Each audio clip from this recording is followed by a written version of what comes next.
Hello and welcome to OK Let's Talk. I'm your host Rob, and today we're diving into the latest global reports from all around the world, and we aren't just watching the news, we're breaking down the history and the why behind the headlines to give you a deeper educational perspective.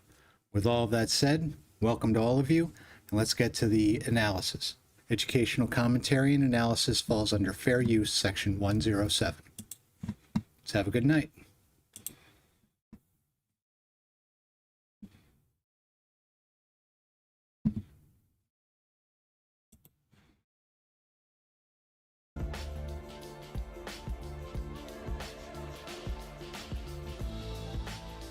And how is everybody doing today?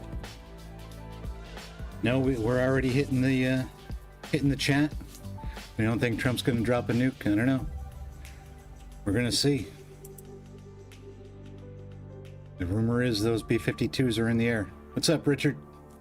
How's it going, man? Oh.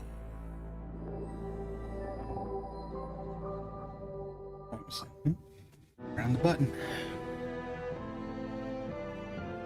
I hope everyone's having a good day. Is everyone paying attention? Everybody hungry for tacos? Are we going to have tacos tonight, Richard? Think Trump's going to back down? It is absurd, but so is Trump. Carpet bombing. I don't know. And other missiles. Donald Trump warns a whole civilization could die unless Iran reaches a deal. But the U.S. Vice President says absolute Iran lunatic still has a chance. The military objectives of the United States have been completed. So that means, as the President has said, very shortly this war is going to conclude. And I think the nature of the conclusion is ultimately up to the Iranians. The U.S. and Israel carry out a wave of strikes on Iran, targeting bridges, railways, and its oil export hub on Kharg Island.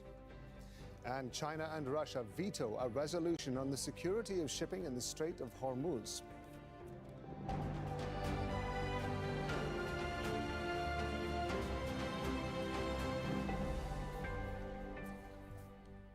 A whole civilization will die tonight unless an agreement is reached to end the war. That's U.S. President Donald Trump's warning to Iran.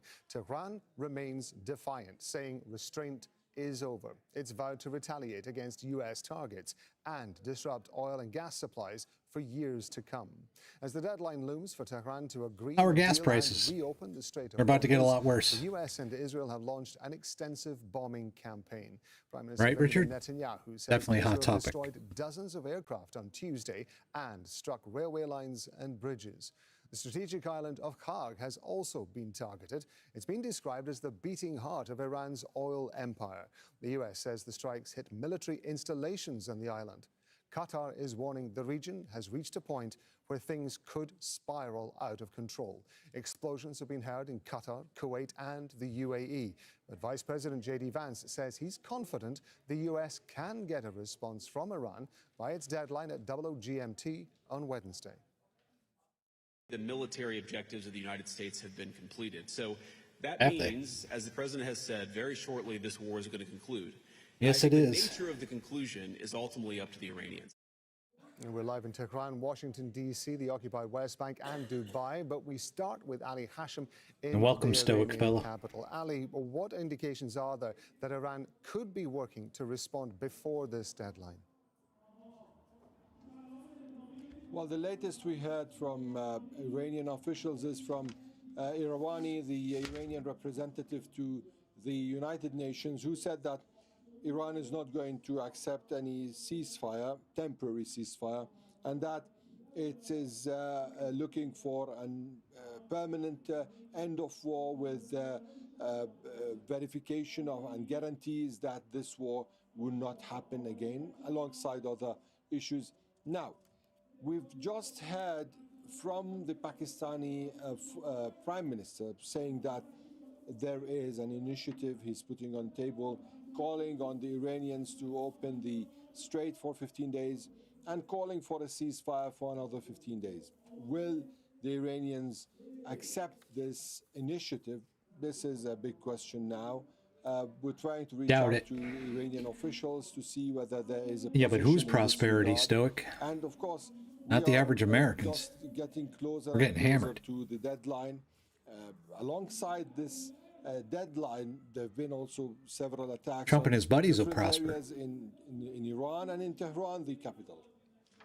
How are people in Iran reacting to all of this? We've seen They should know where he is. a significant uptick in the number of attacks that Israel and the US have been carrying out. Well, indeed, people are under a lot of pressure. Attacks on vital infrastructure in different areas. They are being threatened now with electricity, with their railway, with many things. Now, how people are reacting also, there is another phase of reaction. We can see maybe this is one of the streets, one of the squares here in Tehran, where people are in the streets chanting, showing solidarity with their country, showing that they are standing firm, resilience. So this is not only in this square. Several other squares in Tehran and in other cities are Vernon, what's up, buddy? Witnessing gatherings such as this. Now, Iran's not going to surrender, man. The regime isn't going to surrender. In parallel, also, They're going to fight to the one end. Of the measures that it seems very remarkable. This is the we're going to see on the screen now. Trump is a coward Milad and a Tower, sociopath. one of the landmarks of Tehran, and it's for the first time shut off. There is no electricity. There is no light on it.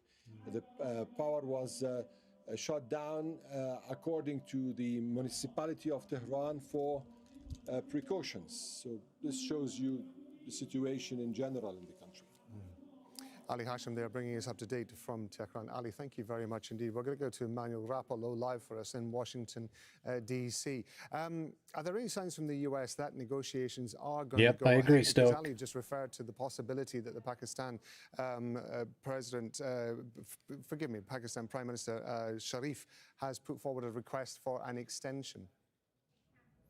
That's right. Let's start with that last note, this proposal that we're hearing from Pakistan's Prime Minister Shehbaz Sharif, which is essentially calling on both Washington and Tehran to agree on a ceasefire, calling on Iran to agree to open the Strait of Hormuz as a sign of good faith that could lead to a 2-week ceasefire between Yes, they these are, two joiners. sides. The White House has reportedly already been made aware of this proposal. We have heard from White House Most of Press our Secretary politicians are on Caroline vacation Leavitt right now, speaking so, to Axios, saying that The world there is will burning be to the ground, a and response from they're on the White House beach. regarding this proposal. And this goes back to this question of the sort of erosion that we've seen, but when it comes to the official diplomatic channels between Washington and Tehran over the course of the last few days, since those back-to-back threats that were issued over the weekend and on Monday by President Trump. What we're hearing privately from diplomats is that it's going to be very, very difficult for both of these sides to come to any sort of grand bargain, to a comprehensive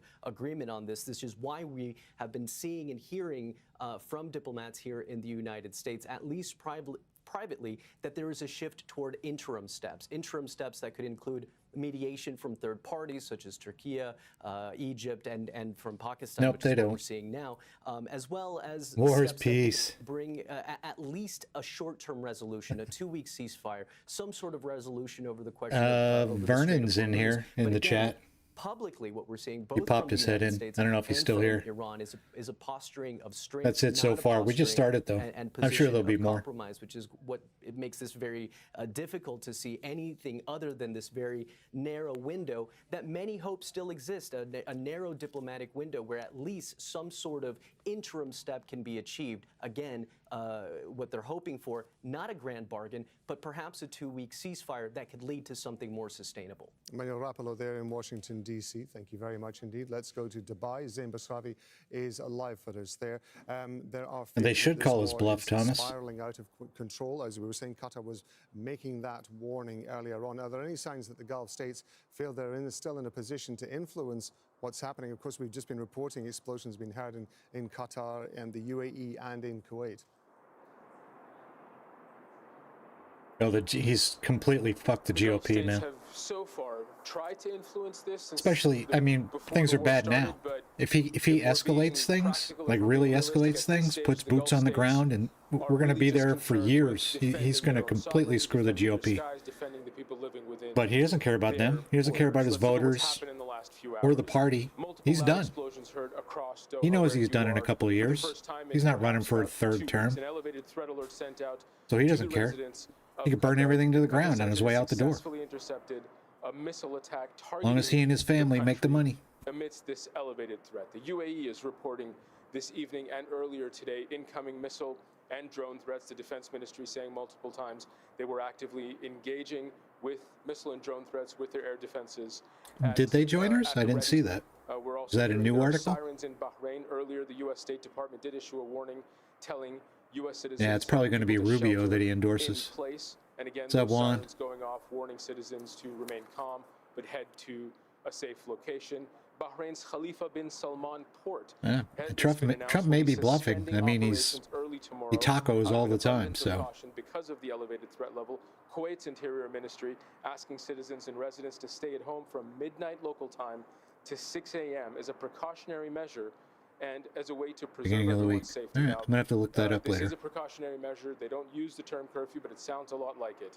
So It's again, nonsense to recap, say that. warning Hey, sirens war. in multiple Gulf There's states, threat MAGA. levels raised and people told to take LWB 913. shelter-in-place safety measures throughout the course of the night. This evening, there is a great deal of trepidation. There is a great deal of Yep, he keeps extending that fear deadline. and tension in the GCC as this warning from U.S. President Donald Trump as this deadline nears, and so we're likely to Yeah, see he was this really kind of upset elevated about that threat level Nobel in the Peace GCC Prize. throughout the course of the night. Zain, thank you very much indeed. Zain Basrabi there bringing us up to date from Dubai.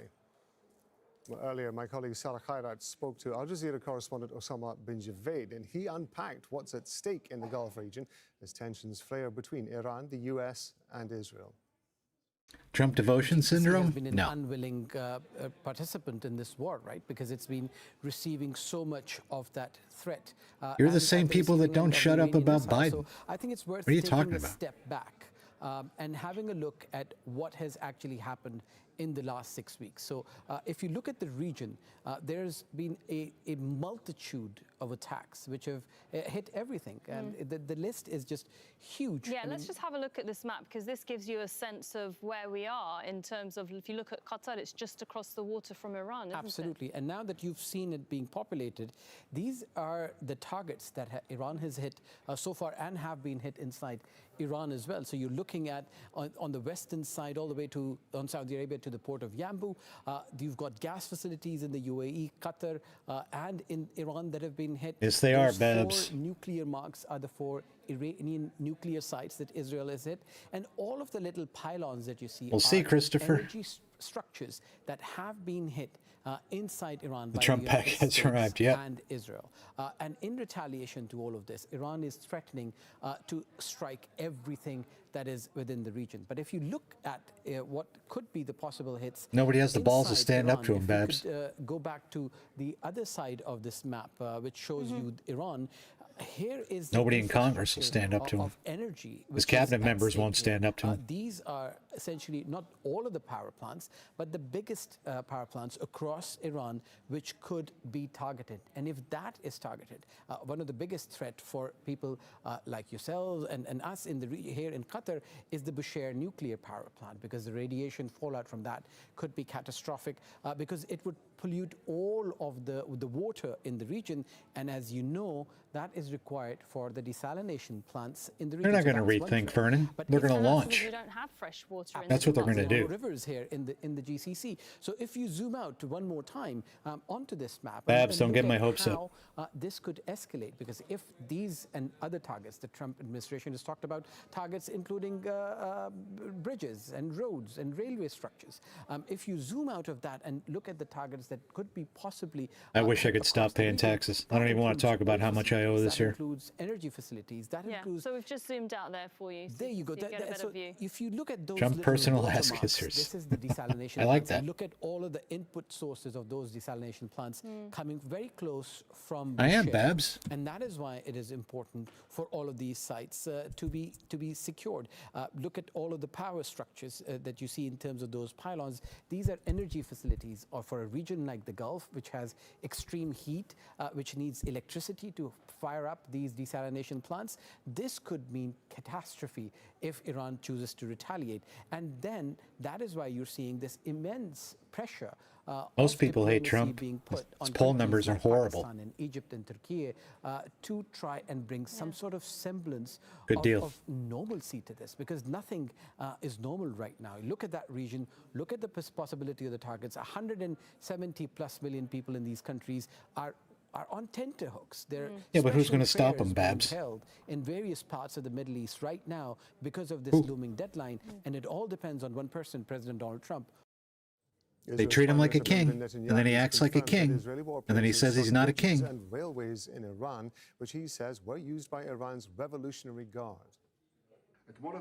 Yesterday, our pilots destroyed transport planes and dozens of helicopters at an Iranian Air Force base. Today, Israeli pilots This fucking war attacked criminal the right here. railways and bridges used by the Revolutionary Guards. They use them to transport raw materials for weapons, and the actors who attack us, the United States, and the Civilians countries use of them the too. region, the You same fucking actors piece of who shit. also oppress the Iranian people. We should not be giving any more of our Okay, tax this is money one to of the them, developments that's in for sure. Israel from near Ramallah in the occupied West Bank. Good to have you with us. Benjamin Netanyahu there, determined that Israel's bombardment Probably of Camp Iran is Krusty. justified, and it sounds like he means it's going to continue.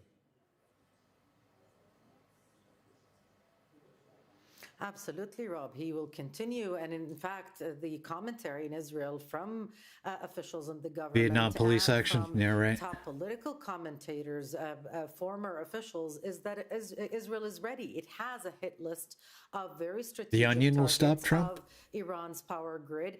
It's just waiting for the green light from Onion. the U.S. president. Why do And, you in want me to fact, say we've- onion, we've Babs? seen Israeli channels put a countdown to the end of the U.S. president's deadline, the kind of countdown you would see, during New Year's.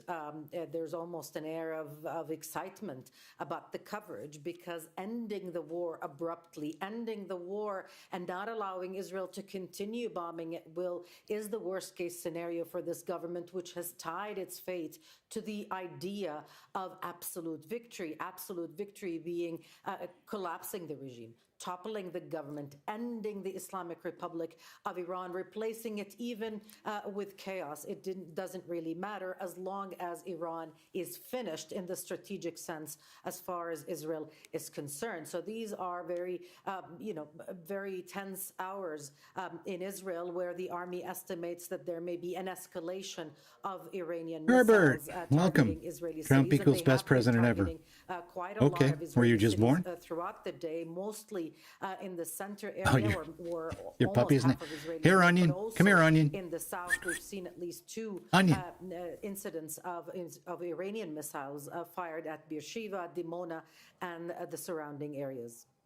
You're right there, following developments in Israel from near Ramallah in the occupied West Bank. Thank you very much indeed. Now we're going to look at how the war is affecting fuel prices. From London, here's Jonah Hull. Well, hello there, and welcome to Al Jazeera studio here in London, where, as you say, we're assessing the economic fallout of the Iran conflict.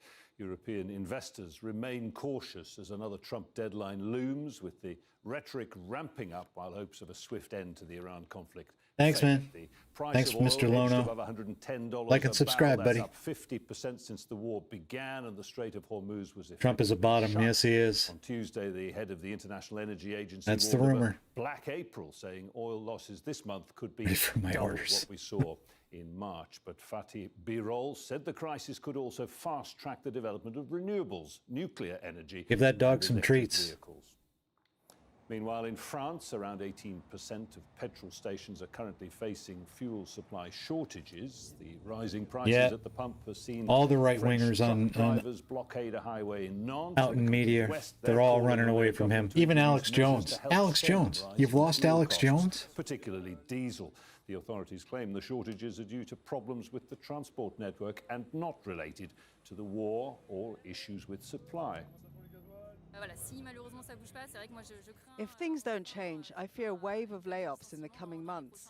It's Hey, becoming Coconuts, very you were difficult promised for lower some prices on day one We and no already new had wars. terrible weather at the beginning How's of that the working year, out for you? And now we have this problem with rising diesel and off-road diesel prices. That's having an impact on our cash flow, which isn't exactly a Okay, Iran would attack us if they could, but they can't. There are sleeper cells in the U.S.? Yeah, Trump admitted that we know where they are, yet he hasn't gone out and gotten them. Why? If there are sleeper cells here, Trump has said we know where they are. Why hasn't Trump gone out and arrested them? In finding gasoline or diesel, but the transport networks have been particularly strained in recent days. Well, joining me here is Michael Brown. He's a Vernon, behave, or I'll just block you. Concerns I don't want to do that. rippling out there across this and other economies.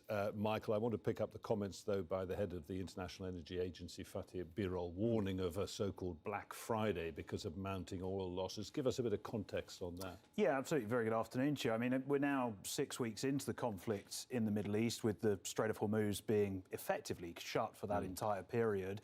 A lot of the oil on water, the shipments that were taking place at the start of the conflict, are now reaching their destination. So we are now really at a very, very crucial point for the global economy, where the oil that was making its way to the refineries has now effectively made its you way got there, it, Babs. There isn't really anything else coming. And Trump down the track loves in order to his buddy Kim, the oil right? that is being lost. So a and sort that of is delayed crunch point, as it were, and we're now at the crunch point. They're a rogue nation with nukes. We're not going after them. From strategic petroleum reserves to try and delay this crunch point even further. But I think we're now really at the point where actually we can't delay it anymore. We are effectively facing the Is he, Mr. Lono? inevitable, and Is the he? solution for this, really, from the And how is he market's ending it? perspective, is either the Strait of How many Hormuz Iranian reopens school and children have to be murdered? normalize, or How many prices American simply have citizens, to how go many American higher in kids are order you to willing to destroy sacrifice at the demand altar enough to get of your back to some weird sort of orange equilibrium? god?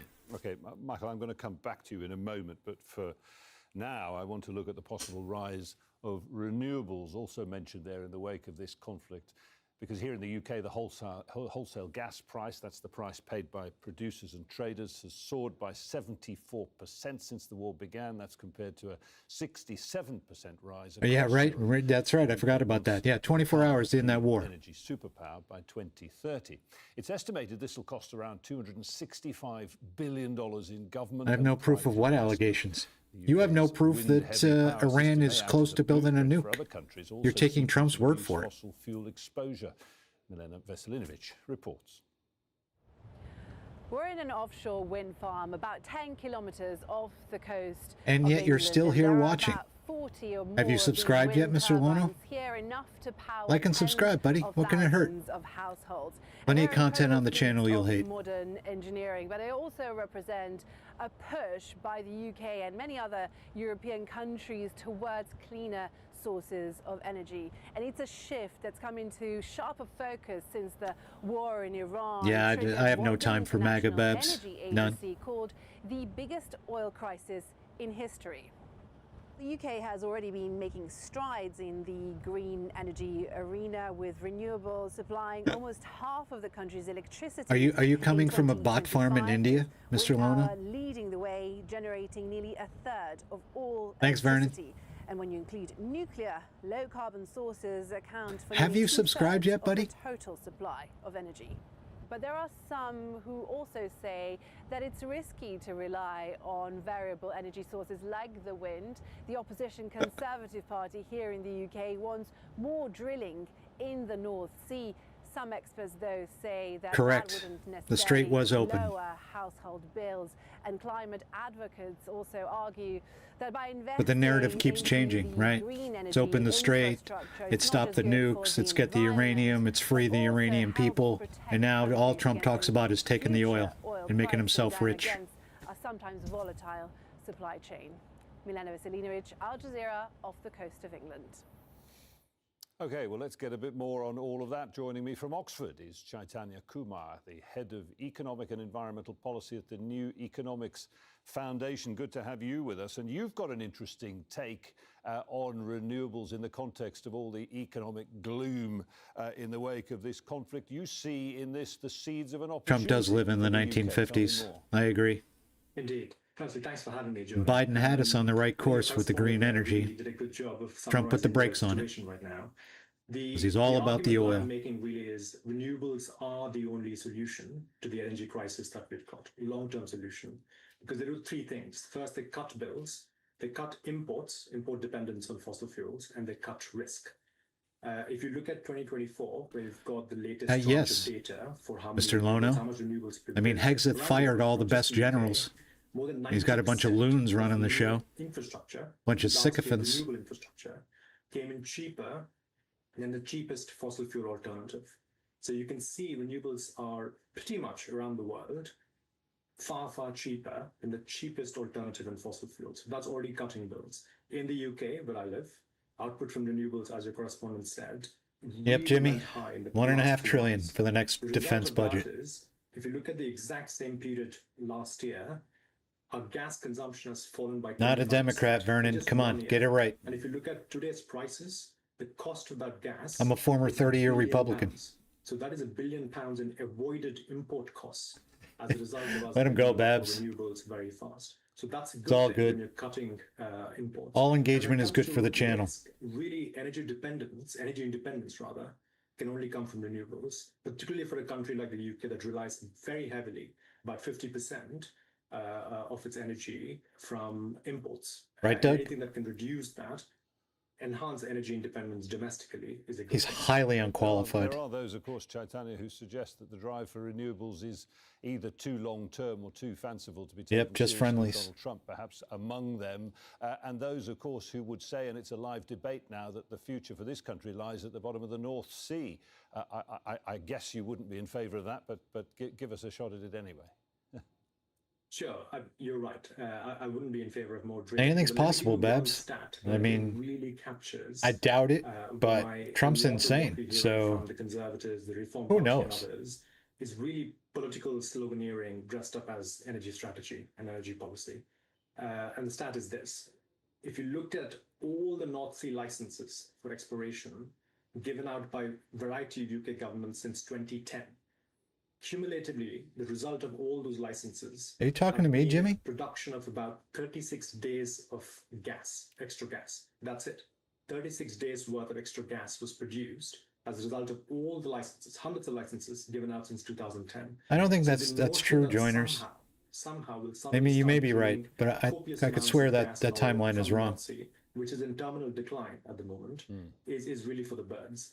And like I said, it makes for a good political slogan, but it is not smart or effective energy strategy. Okay, so the future is renewables. The future is now. I don't think so, Chaitanya Kumar, Babs. I'm going to thank you there with the New Economics Foundation joining us from Oxford.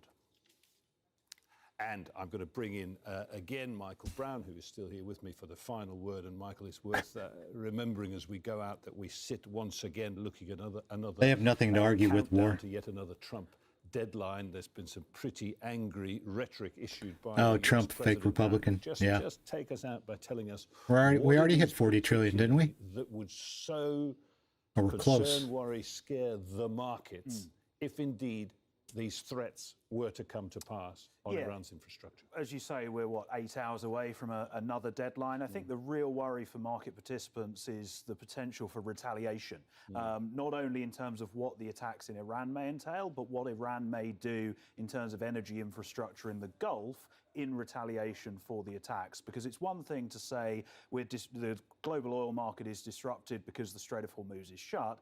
That's a relatively easy problem to solve. You reopen the strait, oil flows once more.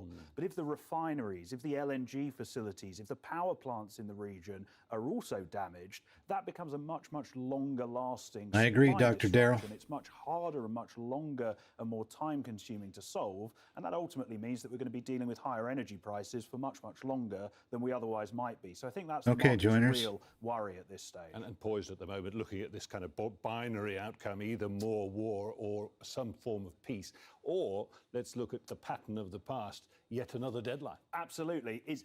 I don't think Trump has the same definition of a deadline as you and I. They seem to be relatively flexible. Is the can kicked down the road once more? We obviously hope that there is a de-escalation. I'm hungry But for as you say, at this tacos. point, it remains to be seen. And nothing that markets like less than uncertainty. Indeed, if you can't price the future, markets are going to hate it.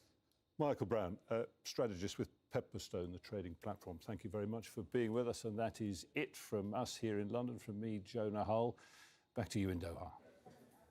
Well, at the start of the US and Israel's war with Iran, President Donald Trump said one of the objectives was to destroy Iran's missiles and raze its missile industry to the ground. More than a month into the conflict, Iran is still firing ballistic missiles and drones across the Middle East, and its main target, Israel. Consummating explains. Since the start of the war, Iran has conducted a wave of missile attacks against Israel. While strikes from the Lebanese armed group Hezbollah have targeted the northern region, Iranian attacks have been at the center and southern region, causing casualty and significant damage. Now, we've seen cities like Tel Aviv, Haifa, and others repeatedly targeted. Now, populated residential areas have been hit, and some attacks have forced people to take shelter. On the second day of the war, an attack on Beit Shemesh killed at least 9 people.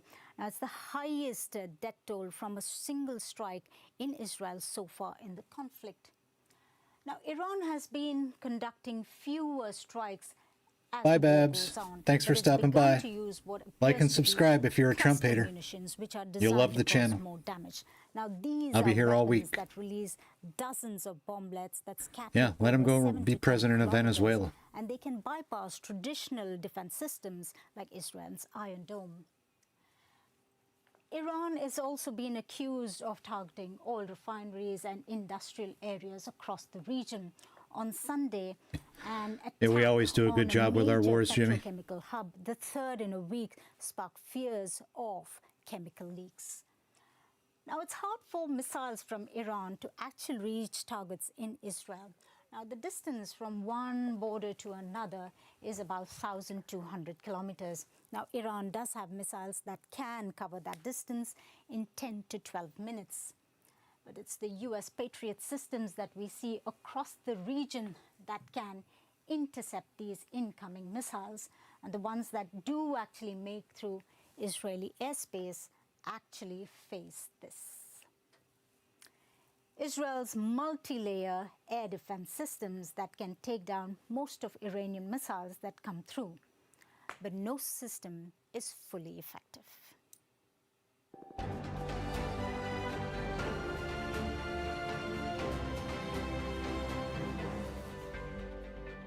You're watching Al Jazeera's ongoing coverage of the war between the US, Israel, and Iran. It's a good question, reminder Will. of the latest developments. US President Donald Trump warns that a whole civilization will die tonight if Iran does not reach a deal. You drop a nuke on Tehran, though, you're going to kill a lot of people. Remains defiant, saying that restraint is over. It's vowing to retaliate against US interests and disrupt oil and gas supplies for years. Yeah, and what happened to Kennedy when he spoke up against Israel? Have extended their bombing campaign across Iran. More than half a dozen bridges, railways, and power lines have been targeted. Some of them are out of service. Osama bin Javed, our correspondent, is here with us in Doha. So we have some lines that have been coming out via the Reuters news agency with regard to Pakistan Prime Minister Shehbaz Sharif requesting President Trump to extend an Iranian deadline for a couple of weeks. He's making a request apparently to Iran in order to close the Strait of Hormuz as a gesture of good faith. What do we read into the fact that he seems determined that there is some reason there for having this delay in the attacks that we've been seeing? Well, I think what you're seeing now is the next phase of diplomacy, which is public. As the ante's been going up in the last few hours, as both sides have been upping. I hear you, rhetoric, Curtis. You're seeing more attacks. I think what Pakistanis feel is this is the time to make things public. This is what the Pakistanis have been pushing for. Maybe, Will. As soon as this statement came out, I spoke to somebody in government who told me that this is a last-ditch effort. Essentially, lines of communication are open between all sides. Pakistan believes that it can bring them to the table, and it is very close, but there are detractors on all sides. What the Pakistani Prime Minister is trying to do is identify those people out in public. So there should be no confusion on who are the people, both in Washington, D.C. and in Tehran, who are trying to push peace away. I spoke to this source who tells me that the utmost priority for Pakistan right now is to ensure that there is no more blood that is spilled between Muslim countries, and Pakistan is doing its responsibility as a member of the Muslim Ummah, the community of nations bound by religion. And that is why Pakistan feels that it needs to bring not just Iran to the table, but Washington as well. And what you see here in Could the be, tweet John. by Shahbaz Could Sharif, be. who's essentially addressed everyone in the equation, is an effort to tell people that this is possible. There needs to be something that needs to give, which is not a lot to ask, because you see, if Iranians have allowed more than 15 tankers in the last 24, 48-hour period, they could temporarily open the Strait of Hormuz as a gesture of goodwill. And the US president, who has announced that he will wipe out a civilization, could essentially say that he believes in talks, he believes in a solution out of this rather than getting more American lives on the line. And he could extend a ceasefire. And he was the only person who can essentially pressure the Israelis to do it. Remember, the detractors within those camps do not include the biggest detractor of them all, according to Pakistan, which is Israel. We're going to be looking to see what the reaction is both in Iran and in Washington, D.C. to this suggestion from Pakistan Prime Minister Shahbaz Sharif. For now, Osama bin Javid, thank you very much. Failed after Russia and China both used their veto power. Bahrain's foreign minister told the council that Iran's attacks Hello to Russia. endanger Welcome. living and livelihoods of millions of people around the world. The Islamic Republic of Iran's disregard for international resolutions and its insistence on threatening the security of international navigation is neither a sudden emergency I wish nor a we'd stay out of it, Jimmy. occurrence.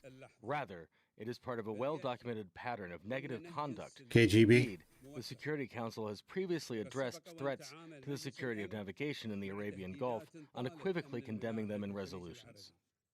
Gabriel Elizondo has more from the United Nations. A rare double veto by China and Russia on this resolution. Clearly, they're siding with their close ally, Iran, in this situation. You correctly noted that this was a watered-down version of this draft resolution because this had been under negotiations for nearly 2 weeks. It had gone through 6 different revisions, and at least on 2 other occasions had been up for a vote, but at the last minute taken off the schedule so they could continue negotiations. Now, what was the main sticking point in the original draft resolutions that had been It's all circulated? possible. It invoked Article 7 of the UN Charter, which essentially would have authorized the use of force to open the Strait of Hormuz. Now, both Russia and China, and to a lesser degree France, from the very beginning said, no, we're not going to support this. China said days ago that they would veto this draft the way it was written. And that's why these negotiations went on so long. Russia and China both vetoed this because, in their words, they say it was still very one-sided.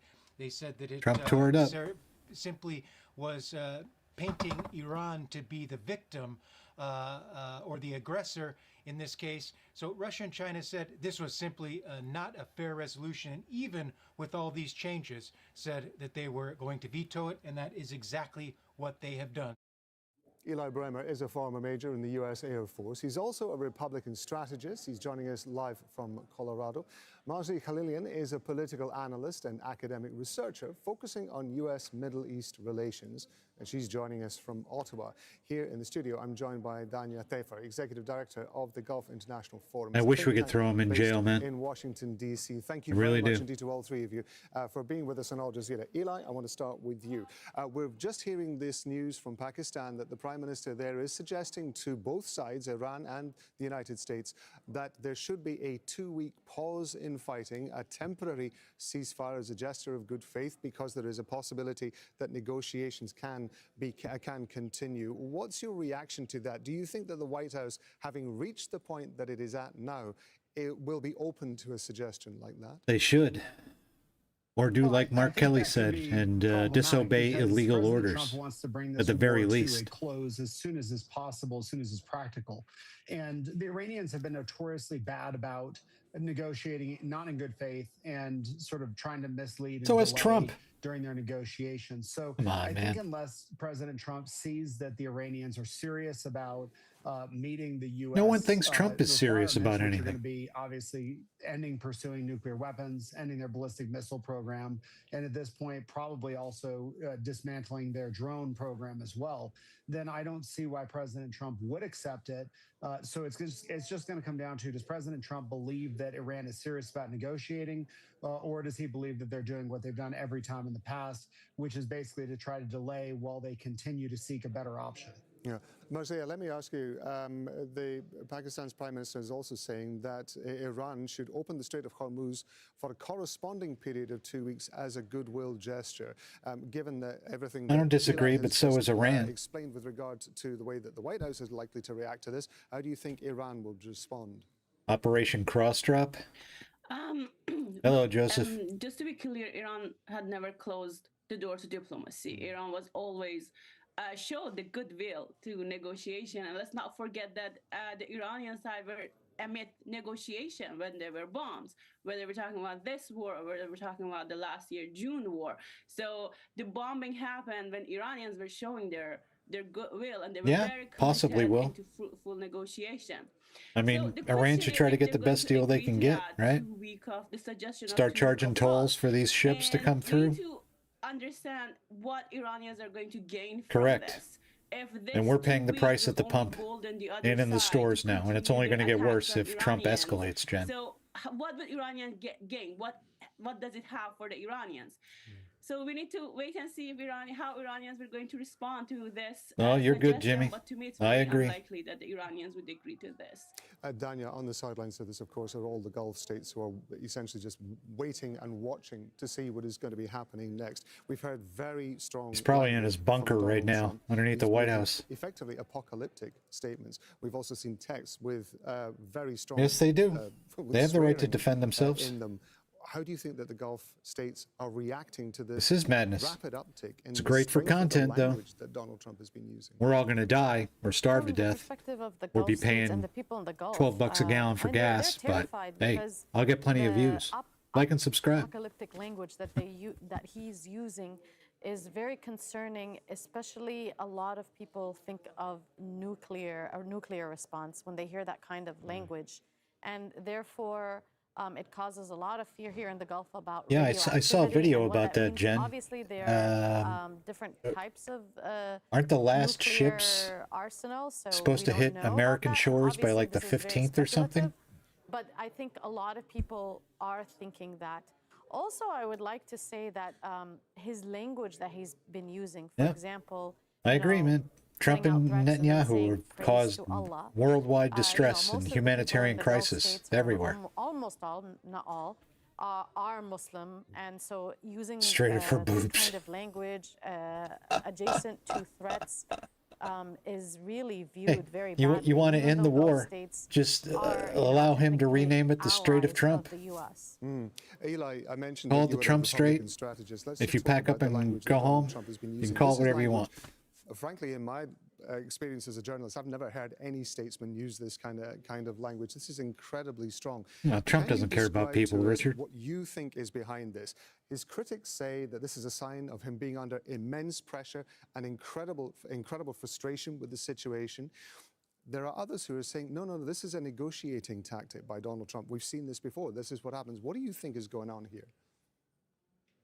Well, I think he's using the incredibly strong rhetoric, exactly like you said. It's a negotiating Our tactic. country is sick. And again, if you look at President Trump's history now, he's been on the public stage for almost 11 What's years. Agenda He's been 2030, president Will? for 5 years.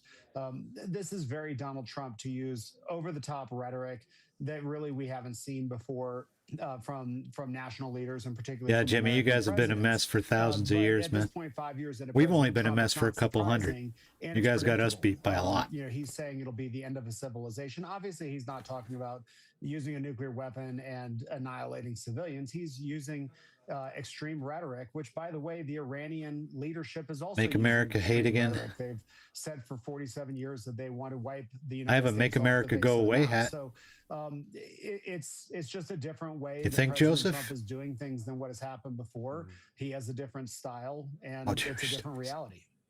Yeah. Daniel, let's just talk about the way that the Gulf nations are reacting to the violence that we're seeing, the conflict that's going on. Of course, with reference to the nuclear option that Eli just said was not Iran's not going to surrender. Nevertheless, of course, we are in an area which has a lot of power plants. You're going to have to kill all of them. Particularly in Iran, and if something does, You're going to have to kill the whole regime. They're not just going to surrender. In Iran, the Gulf states are going to be affected, and that is just going to make them even more concerned about this latest violence. Yes, just to respond about Trump's statements, I do agree he's kind of issued aggressive statements like that before. If you look at his statements towards North Korea, I mean, he's threatened North Korea in a very aggressive manner, similar to this. Obviously, he wasn't at a war with North Korea when he said it, so this does make it more concerning. Hello, Joseph. In terms of the threats in the Gulf, of course, one of the most critical threats is the Bushehr nuclear facility, and the Israelis and the U.S. have struck around it. They purposely have avoided striking it directly. But of course, sitting on the other side of the Gulf, that is very dangerous. Our industrial base has been in decline for, what, decades? That same water. So that would devastate the Gulf states. No matter what Trump says? Also, water desalination, which is something we've been talking about. Gulf states are... It's not the current Congress, Richard. On water desalination. You're going to have to wait until next January. Very dangerous to get into Vote for Democrats in November. When they take over in January, they'll put the brakes on them as much as possible. Water desalination is only 2-3% of their water, whereas in the Gulf states it's more than 90%. So the threat is much higher for the Gulf states. We do bang up jobs, right, Jenny? And Marcia Khalilian and Eli Bremer. I appreciate you all being with me in Al Jazeera. Thank you very much indeed. 3 gunmen are dead. 2 police officers are wounded after an attack at the Israeli consulate in Istanbul. The gunfight broke out in broad daylight in one of the city's busiest commercial districts. Authorities believe that one of the attackers has links to the ISIL armed group. Al Jazeera's Sinem Kosiolu has more. COVID lockdown was the best year of my life, man. Gunfire rings out for nearly 10 minutes. As 3 don't go out, don't talk to people. Fucking A right. That houses the Israeli consulate in Istanbul. I was all over that shit. It's part of the city's main financial district, home to several diplomatic missions. Police quickly confronted the attackers. Security forces sealed off the area, blocking nearby roads as forensic teams. Yeah, but where's Lindsey Graham? Will, he's not in a bunker. He's at Disneyland. Gunfire came loudly. Then the sounds continued to increase. Bullets hit the walls and everything. Then the police were going around. I agree, Jimmy. They can't hit us. Going up and down. Iran's a regional problem. All you countries over there should be handling that shit, man. We're carrying assault rifles and they should have been handling it for years. Authorities say they traveled from the city of Izmit, about 100 kilometers from Istanbul, in a rented car. The gay bar. Turkish Interior Ministry says Ladybug. one suspect is believed to have links to ISIL. The Israeli consulate is located on the 7th floor of one of these towers, and the attack took place right in front of a police checkpoint outside. Israel's foreign ministry says it currently has no diplomats stationed in Istanbul or in the Turkish capital, Ankara. Israeli diplomats have left this building soon after the war in Gaza began in late 2023. Since then, protests and strained ties left Israel with no diplomatic presence here in Turkey and other countries. Turkish, Israeli and U.S. officials have condemned the attack. The motive remains unclear, but officials say a large-scale investigation is underway. Sinem Kosiolu, Al Jazeera, Istanbul. Probably has a Grindr account. The way it looks right now, Richard, yeah. Take a look at some of the Democrats should hammer the GOP. A public bus in Ukraine has killed at least 3 people and left more than a dozen. I mean, $4 or $5 a gallon gas, and if this war keeps going, it's going to continue to go up and get worse and worse. That's all bad news for Republicans. But like I said earlier, Trump doesn't care about them. He's done. He doesn't give a shit. He doesn't need the party anymore. Developments from the capital, Kyiv. Around 9 o'clock this morning, an FPV drone, meaning a first-person view drone, hit into a bus as it was approaching a bus stop. 3 people dead, over 16 people wounded. Around 3 of those are in critical condition. Now, the city of Nikopol, it's just around 7 kilometers from Russian-occupied territory. It lies just over the river there, meaning it comes under frequent attack. Now, these FPV drones easily have a range of around 15 kilometers, meaning this is well within their operating standards. And this is something that is happening more and more around frontline cities across Ukraine. According to the Human Rights Monitoring Mission of Ukraine, which is affiliated with the United Nations, 2025 was among separate What's he going to call it, Jimmy? deadliest for civilians, and here in Ukraine, civilian casualties Right, from Richard? short-range drones like this FPV drone They still cry heard about this Biden's morning gas rose prices. over 120%. Biden inherited a mess. Not saying he did a great job, but I mean, he didn't go out of his way to start a war in the Middle East, knowing it was going to ass rape us. Russian forces using Trump these did. drones to hunt civilians. Now, these drones are equipped with cameras, meaning that operators can see the targets that they are striking, causing many people to call into question whether these are human rights violations. But it's also worth noting that many of the people who remain in these Libertarians? cities No. are elderly people, people who are less mobile.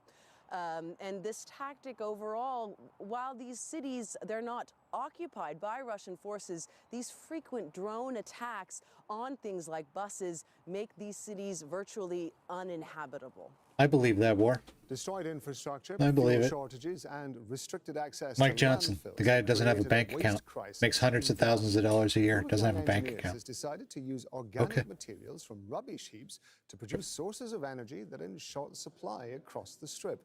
Martha Khallout reports from central Gaza. I don't know, Richard. For decades, waste was There's stupid people everywhere. There's far too many of them in this country. A ground for disease spreading across Gaza. A group of young engineers refused to stand idly by and watch the Maybe garbage Trump was right crisis about the Department of engulfing their Education. lives relentlessly, I mean, without a solution. we're raising generations of complete Mahmoud idiots. al-Dabbagh has come up with a plan with modest tools to deliver a source of energy. The idea came from the environmental situation we're living in, the severe shortage of fertilizers, and the ban on cooking gas in Right? Gaza. You don't hear any Together Republicans with a team talking of about Ayn Rand engineers, nowadays. We worked on turning waste into something useful. She used to a be source their of energy goddess. and support for both people and farmers. The organic waste is chopped into small pieces to break down faster, then placed in sealed containers. The bacteria produces cooking gas and liquid fertilizer. As Israel's grip tightens on Gaza, Mahmoud's project faces many challenges. With no trucks or machines allowed in, he and his team rely on a donkey cart to collect waste and a simple water barrel for decomposition. The future of farming in Gaza is gradually disappearing. Abdulaziz Abu Mu'alla's greenhouse in central Gaza, Yes, they did, once full of Curtis. crops, now lies empty. The fertilizer is the most important thing. Without it, nothing grows. Even when we used to use fertilizer, crops did not always succeed. So how can anything grow without it? Gas supplies into Gaza have been repeatedly disrupted, even under the ceasefire agreement. Empty cylinders line the distributors' stores, a problem whose ramifications Mahmoud knows well. He says the process needs 40 days so waste This is can definitely fully sticking to him, decompose Richard. and produce the cooking 100%. gas I mean, just look at along his with poll liquid numbers. They're fertilizer they horrible. need. Amid shortages and bans, Gaza's residents are finding new ways to survive, turning the waste into fuel and keeping hope alive. I for agree, their Jimmy. families and for the land. معاذ الكحلوت, Al Jazeera, from This is Central what Gaza. Trump wants for Trump, Curtis. He said it yesterday during the Easter egg roll when the press was asking him questions. He said, I should just go in there and take the oil. I'll be rich. He does everything, Trump does everything for Trump. Baghdad in late March. Kittelson is a freelance journalist based in Rome who's covered several conflicts across the region. Bangladesh is He's at battling like a measles outbreak that's killed at least 33% 98 approval. children in less than It's a month. horrific. The country's launched an emergency vaccination campaign to try to contain the virus. Tavir Chowdhury reports from Dhaka. I've read that book. Is spreading fast in Bangladesh, It's a huge book. especially in dense urban communities. Hundreds of young children are already being treated. Rehana Begum traveled from Faridpur to bring her 6-month-old grandson to hospital in Dhaka after he became ill. He's much better now, with no fever, and has recovered from measles. He still has some mild congestion. Measles. But overall, his condition has improved. We have measles here now again because a bunch of rubes don't believe in vaccines. The virus can lead to severe complications, including Just rub some pneumonia and ivermectin brain on your swelling. taint, you'll be fine. Many children who became ill are never tested, meaning some die before they're even diagnosed. It's a highly contagious disease, spreading through droplets from coughs and sneezes. The surge began during the Eid holidays when large crowds gathered and many people didn't take proper precautions. Who's creating As a the result, viruses? The outbreak spread rapidly. Authorities said the surge has been driven in part Right, by Richard? a gap in vaccination. In 2024, Thanks to Trump. Yeah, Curtis, political yeah. unrest delayed the official immunization campaigns. And now an emergency response is underway. With support from United Nations agencies, the government is launching a vaccination drive. It is targeting more than 1.2 million children, starting in the hardest hit areas. We will continue working without interruptions, standing with the people and carrying forward our vaccination efforts to prevent such outbreaks from happening again. Bangladesh's health official warns without urgent actions, measles outbreak could spread further. A preventable disease now exposing a gap in protection and putting thousands of young lives at risk. The outbreak is a stark reminder of how quickly a vaccination gap can become a crisis. Tanvi Chaudhary, Al Jazeera, Dhaka. U.S. Vice President J.D. Vance says bureaucrats in Brussels are trying to Curtis, destroy really? Hungary's You think a economy. guy who Large works out in his right-wing jeans Prime Minister and Viktor sits in a Orban sauna in his Budapest. jeans, Vance's in a hot visit tub in comes his ahead of jeans, is a Sunday's clown? parliamentary How dare you? elections. It's seen as an effort to support Orban's re-election bid. Opposition leader Peter Magyar is ahead in the polls, posing a challenge to Orban's 16-year rule. The Allied Democratic Forces has launched a new wave of attacks on civilians in the east of Democratic Republic of Congo. Officials say the armed group has killed about 200 people in the past 3 weeks and abducted hundreds more. The worst hit area is the town of Mambasa in Ituri province. Alan Wakani reports from Goma. Over the past 3 weeks, a series of raids have killed hundreds of people across Snorts the coke on the toilet, yeah. Republic of Congo. Drives around with a dead Most bear attacks cub in his were car for a Mombasa couple territory months, as well as part of throws it Beni. in Central Park. Images from the scene of one raid that killed dozens last week shows body in the streets and entire villages burned to the ground. The army says the killing were carried out by the fighters from the Allied Democratic Forces, or ADF.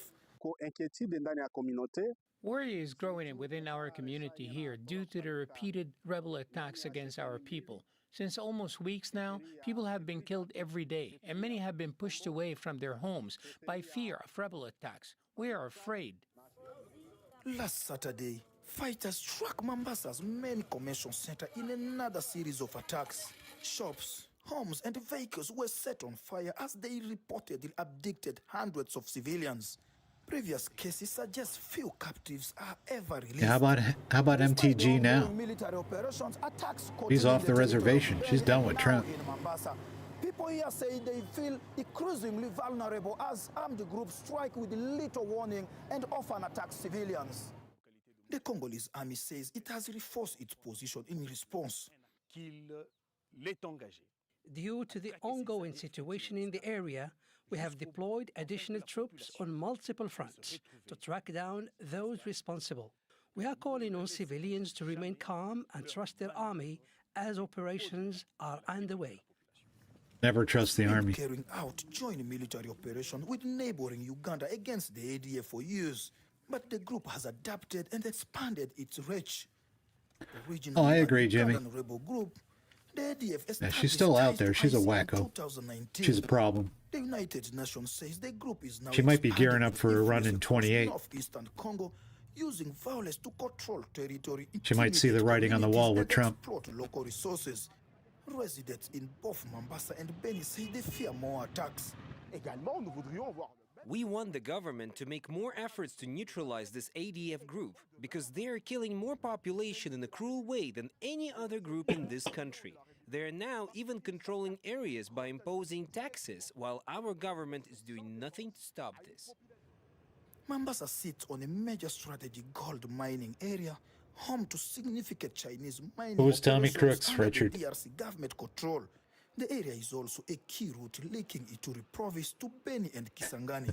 But for civilians here, many say JD looks the pretty in violence his is mascara, unlikely though. to stop without stronger action Just from keep the him away from the government and couches. sustained security efforts. Alenu Aikani, Al Jazeera, Eastern Democratic Republic of Congo. I'm going to be back in a couple of minutes with more of our coverage of the war between the Which United bootlicker? States, Israel, JD? and Iran, including our top story, U.S. President Donald Trump's deadline for Iran to reach a deal to end the war is about 3 hours away. Tehran says it remains defiant. I'm Rob Matheson. Stay with us. The messaging, the narrative, everything centering around the Strait of Hormuz. Maritime transport crucial to the global economy. As oil prices rise, the cost of harvesting crops is climbing quickly. Potential negotiation is conditioned upon the halting of the campaign of airstrikes. All right, guys, we're going to go for at least one more hour. So hang out, enjoy, only stating take the piss out of each other in the chat. I'll be right back. Stay with Al Jazeera for the latest developments. In-depth analysis of the day's headlines. Diplomacy, yet again, was used as a ruse for war. Critical debate. Who betrayed the table? Who attacked the negotiations for the second time? For the third time during the talks we should be attacked? Who is talking about a greater country for itself? Israel, not Iran. Iran has been a huge supporter of terrorism over the years. I really have to take exception to the idea that Iran is innocent in this. Inside Story on Al Jazeera. Hearing the facts. A busy day for Iran today could mean when Iran retaliates, it will be a busy day for cities in the Gulf. With the latest global news and insightful documentaries, Al Jazeera's teams across the world bring you closer to the heart of the story.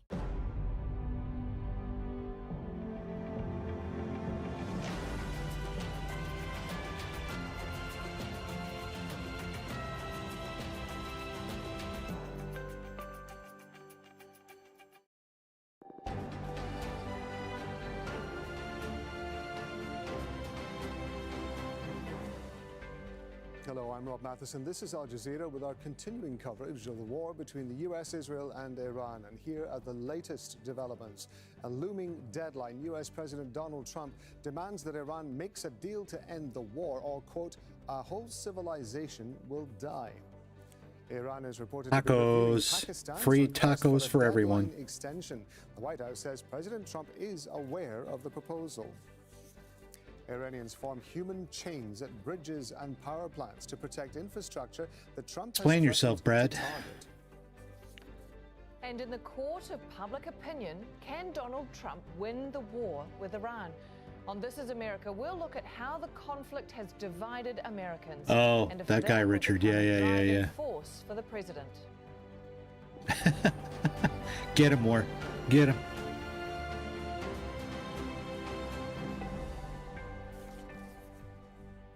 A whole civilization will die. He can be tonight. president of Venezuela Unless an starting agreement today is if he reached to wants. end the war and reopen the Strait of Hormuz.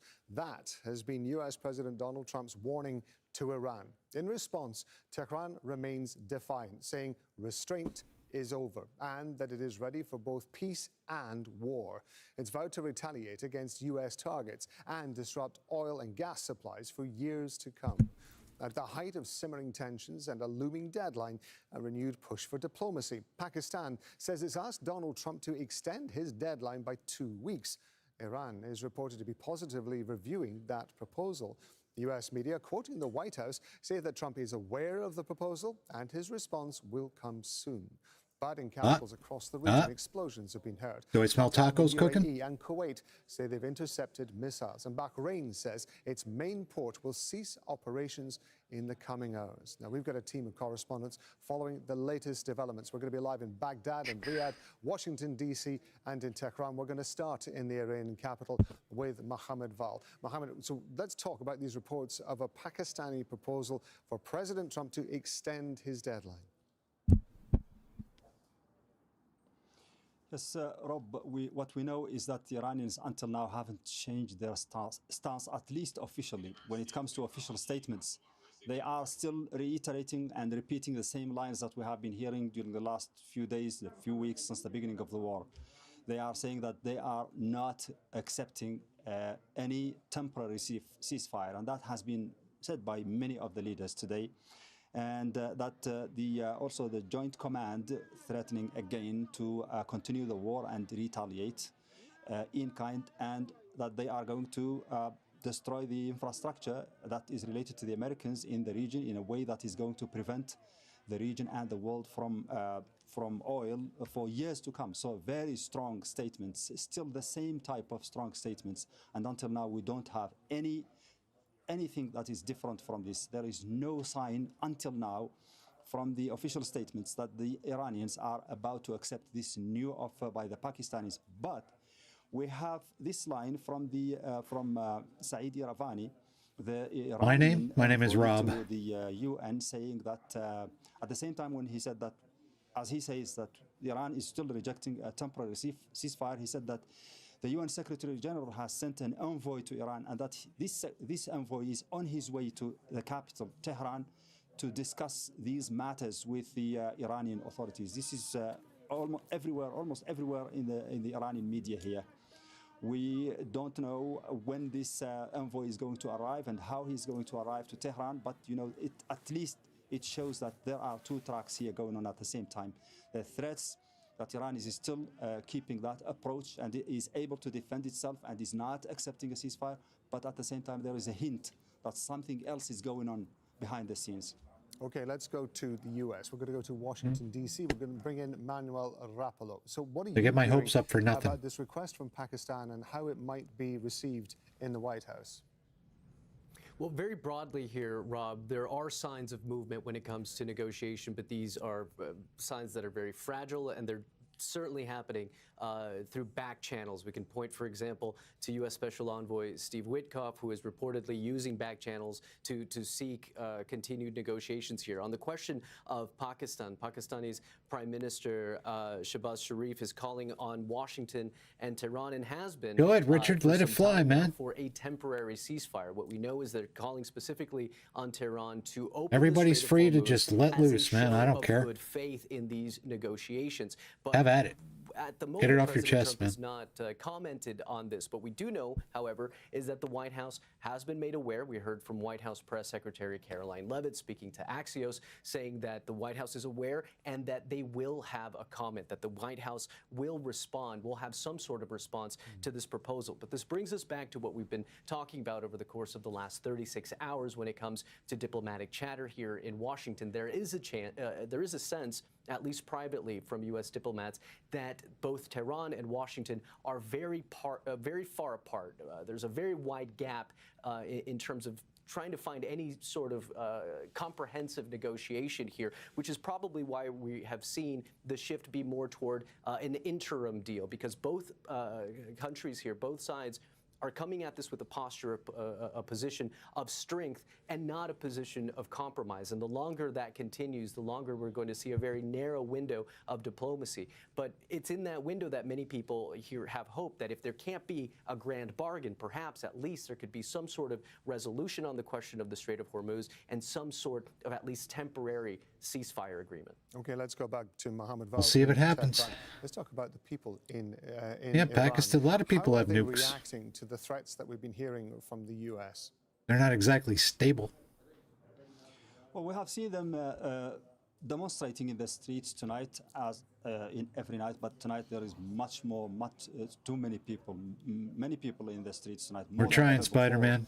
Not much that we can do. Flags and chanting. They have even brought children to the squares to show that everyone in Iran, old or young, is concerned and is coming to participate. What's up, Stanley? In this, welcome. To show that the Iranian people are united and they are defending their country, ready to defend their country. There is also a platform, a social platform, domestic one that they are using. You got a Mickey? People are said to have registered on this platform, ready to defend the nation. I don't know how that's going to happen. Maybe it is symbolic, but also, as you mentioned in your intro, also there are human chains that have been formed around bridges for some time during the day. We don't know whether that is going to continue 100% correct, until the time those bridges are supposed to be or scheduled to be bombarded by the Americans and the Israelis. But in overall, there is a general atmosphere of defiance and support for the government and for the army here in Tehran that we have seen. Yeah, there's a reason they're defiant. Oh, come on. The army here in Tehran that we have There's seen a reason they're defiant. I mean, Trump tacos all the time, so there's every reason to believe he's bluffing. Back to in D.C., Manuel Rapallo. What is the mood amongst the U.S. to these latest developments with regard to this war? Rob, there's a sense we here in used the to United States of a nervous momentum and a concern here that momentum may be so strong that it may be inevitable, regardless of this timeline of 8 p.m. Eastern time, D.C. time, that this will go on. There are voices of opposition, certainly, particularly those on Capitol Hill, that have been quite loud. We've heard, for example, from U.S. Senate Minority Leader Chuck Schumer referring to President Trump's threat on social media that a civilization will die. Do you wear it all the time, Richard? Want this to happen, but that it probably will. Senator Schumer said that these are the words of a sick man. We've also heard from Maryland Senator Chris Van Hollen referring to President Trump's threats of targeting civilian infrastructure in Tehran as, quote, a textbook war crime. So there are very loud and vocal voices of opposition here in the United States, but at the same time, there are voices of support for President Trump, support for the ongoing military campaign by the United States and Israel against Iran are quite strong within President Trump's Republican base. And we should note here that earlier in the day on Tuesday, President Trump reportedly spoke with Brett Baier, who's a prominent journalist and host of Fox News, which is a U.S. media channel that President Trump is quite fond of. Brett Baier said that President Trump, and he was paraphrasing in this, we don't actually have President Trump's words here, but he reportedly told him that 8 p.m. deadline is still on, that if they get to that point, President Trump reportedly said that they would be attacked like never seen before. So yes, there is a sense that negotiations are moving forward, but as of now, it appears that President Trump reportedly says that the attack may still move forward, though people here in Washington, particularly within the diplomatic circles, have not given up hope for a diplomatic outcome to this crisis. That's Manuel Rapallo in Washington, D.C., Mohammed Val in Iran. Thank you both very much. Going to get the latest now in the situation in the Gulf. Russell Settlers in the Saudi capital, Riyadh. We were mentioning before there have been missile attacks in Qatar, the UAE and Kuwait. Just bring us up to speed with the latest that's been happening in the GCC, Russell. I think most countries were moving more towards China and away from us. Can you blame them? I mean, I'm sure they've been that way for years, but... So through the days, we have seen dozens of drones and then missiles, several missiles being fired at the GCC country, but in the recent Mickey hours, Mouse is so small. Further intensified. So the security alerts were more on in United Arab Emirates, Qatar, Kuwait, Bahrain, and so here in Saudi Arabia. So we have seen the Minister of Defense also warning the citizens, particularly in the eastern province of the country. But the majority of these drones and missiles today have been targeting the energy facilities, the ports, and the air bases. So in Saudi Arabia, Al Jubair, what the epicenter of the well, we could use a refresher course on democracy, that's for sure. IRGC and also the locals who are also confirming that there have been attacks on Al Jubail in Sadara ExxonMobil and Dow Chemical Complex, and then there has been an attack in the same industrial city in Al Jubail on Chevron Phillips Chemical Complex. So that is quite important because Jubail industrial city is the biggest in the Middle East and one of the largest globally, and it contributes 7% of Saudi Arabia's GDP. And then in the United Arab Emirates, so port of Khorfakan,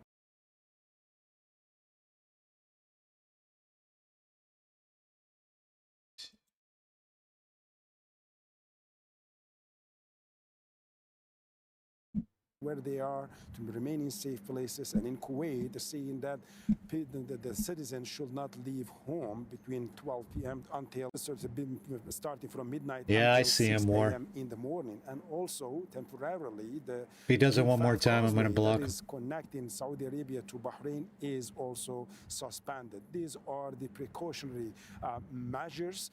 However, What's back in the 70s, Richard?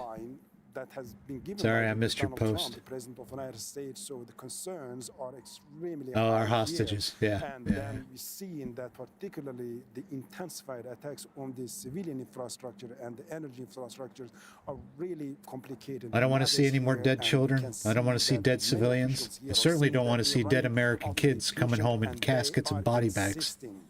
On a deal to be reached, or they say that the things are going to get out of control.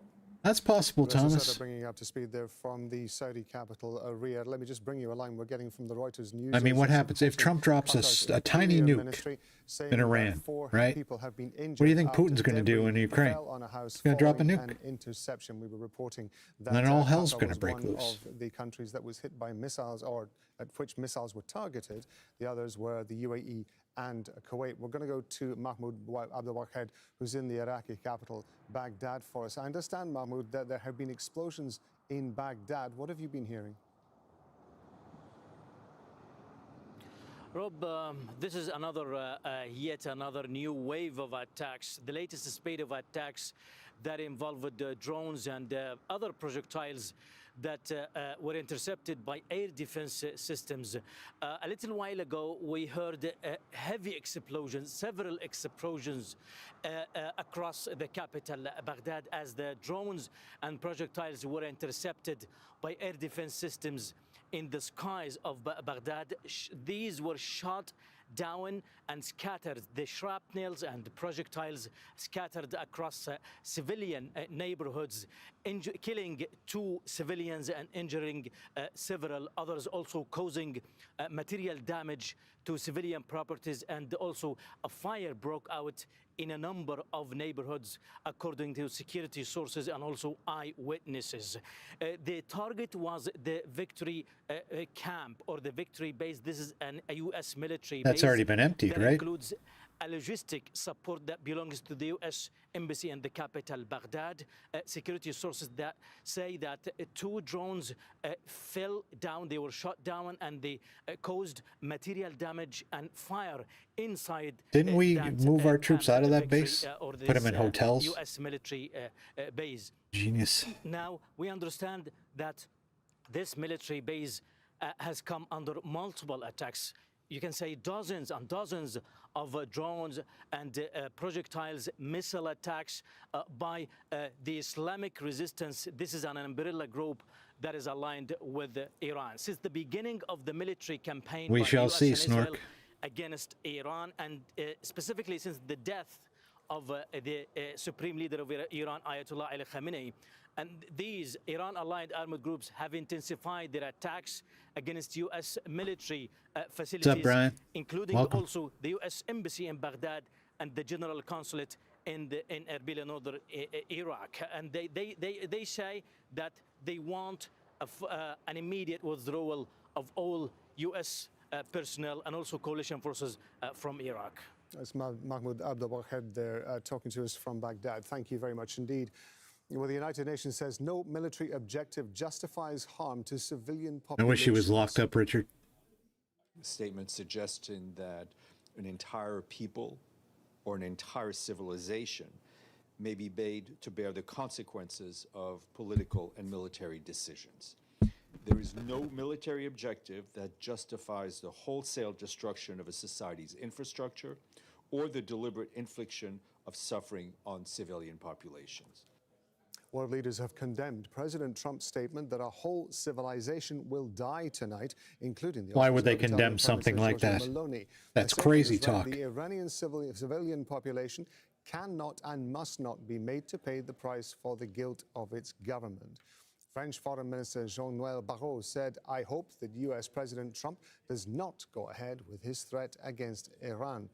And even the leader of the Catholic Church, Pope Leo, has intervened, calling Trump's threat truly unacceptable as the deadline approaches.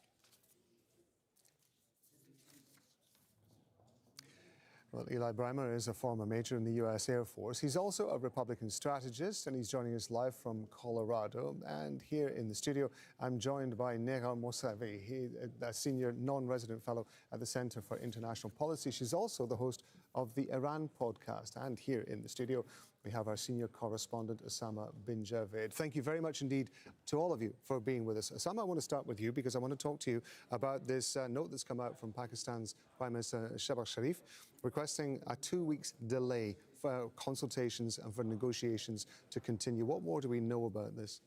Well, speaking to our sources, we can now confirm that Shehbaz Sharif is pushing for a last-ditch effort.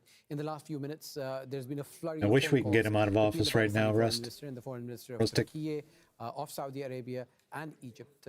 This is the quad that has been involved in so much of those negotiations that have been taking place first in Riyadh and then in Islamabad, pushing for these sides. Yeah, he definitely needs to be locked up. What these sources have also told us is that Pakistan is in touch with all parties to the conflict, and no one has shown a willingness to ditch diplomacy. So there is still a flicker of hope that is available as the clock ticks to this deadline by President Trump. What the Pakistani government wants to show is that there are still off-ramps that can be taken by both sides, appealing to President Trump as Bibi's well the worst, Iran man. Of possible options. The absolute worst. According to our sources, this is also a message to the detractors that exist on both sides. And according to Pakistan, the biggest detractor on all of this is Israel, which does not want to see an end to this conflict. Of course they don't. That Pakistan wants to show Bibi wants Iran completely destroyed. A Pakistan-only proposal that is on the table. Pakistan is leading the effort, but it has the backing of all of these countries. And it is in a unique position to push this forward because it has the backing of regional countries like Saudi Arabia and Egypt, of the region, because Pakistan has a border with Iran and Turkey has a border with Iran. So it has the backing of Turkey. It is also in a unique position to have open lines of communication with Iran and with China, as well as the United States. So all of this is putting it in a position where it is still hopeful. We've seen quiet diplomacy in the last few weeks, and now it appears that Pakistan is going all out. I don't think so, but he's completely insane, so anything is possible. To bring people off the ledge. Eli Breimer, I think he's bloodthirsty and wants to kill a lot of people over there. Significant number of countries who are backing this proposal. Will it be a nuke? We shall see. That is coming from Pakistan. There does seem to be a sense that there is a hope for some grounds for negotiation. How do you think this is going to be accepted by the White House? Yeah, I agree, Porgy. I don't really see President Trump being good. influenced by having more countries out there supporting this particular proposal. President Trump what he believes he's doing right now is rectifying 47 years of failed policy around Iran. Oh, stop. Particularly with the concerns of Iran being allowed to pursue nuclear weapons, as well as rockets that can now reach Europe and potentially could reach the United States before too long. So thank you, Joy.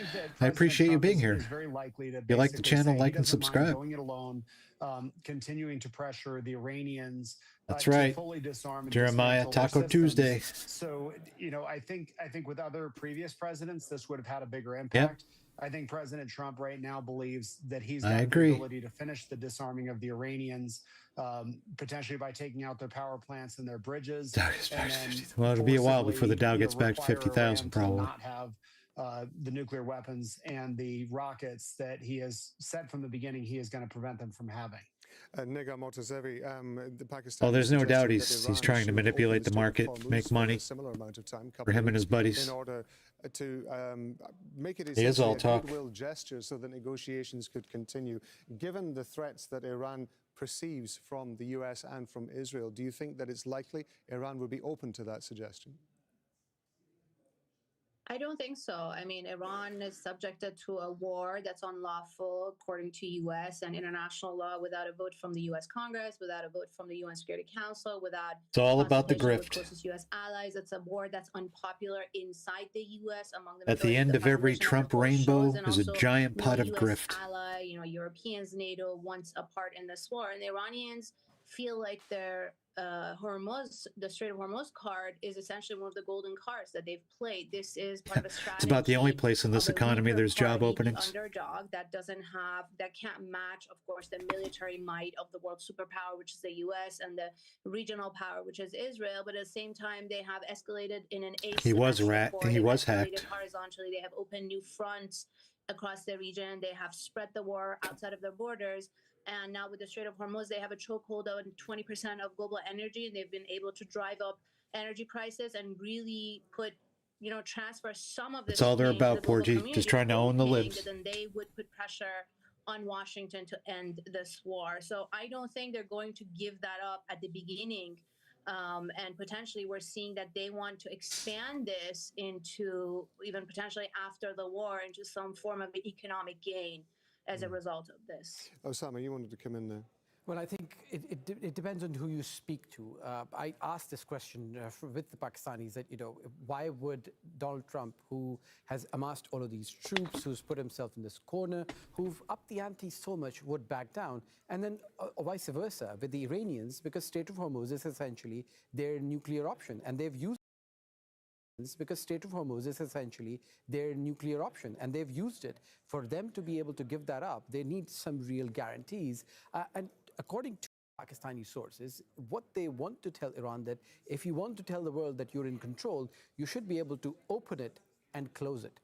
What the Iranians have been doing is that if Trump keeps taking resources, military resources out of that region and moving them towards Iran, and President Trump, because he's leaving the door open. The president of peace, the president who wants to establish peace in the world, this is something that he rallied his vote bank on, can actually take this opportunity to regroup. Okay, Angelo, thank you for coming. Like and subscribe, buddy. For diplomacy to function. So there is the possibility of an off-ramp. And again, as one source told us, that the Pakistanis said that they can only take the horse to the water. Whether it drinks or not is up to them. Yeah. Eli, I want to ask you about this question of the role of Israel in this, because at the moment we're talking about this as though this is a two-way street, which is Iran. That's a good point, Porgy. It's not. There are three people in this, three countries. If they feel they're moving in the right direction with trade and getting these countries on their side, President Trump now has over Benjamin Netanyahu. Should remind people, of course, that there's a lot of speculation that it was Benjamin Netanyahu who brought or encouraged Donald Trump to be part of this conflict in the first place. You fired the head of the army in the middle of a war. Why? Have a very friendly, because he didn't want to put boots on the ground and get kids killed? Overstating it to say that the United States is substantially influenced by Israel. The United States, particularly President Trump, I think does what he wants to do, which can be difficult if you're Pakistan or other countries, European allies, trying to get him to the negotiating table. I think he is he is a man of deep convictions of his own that believes he's doing the right thing. So I don't think Israel impacts the United States much. I think the United States has more influence on Israel than Israel has in the United States, because I think Israel needs the United States support to maintain the power that they have as regional power. So they we just heard it wrong. He said the right thing. We heard it wrong, right, Porgy? Going to do what it wants to do, regardless of Israel's opinion.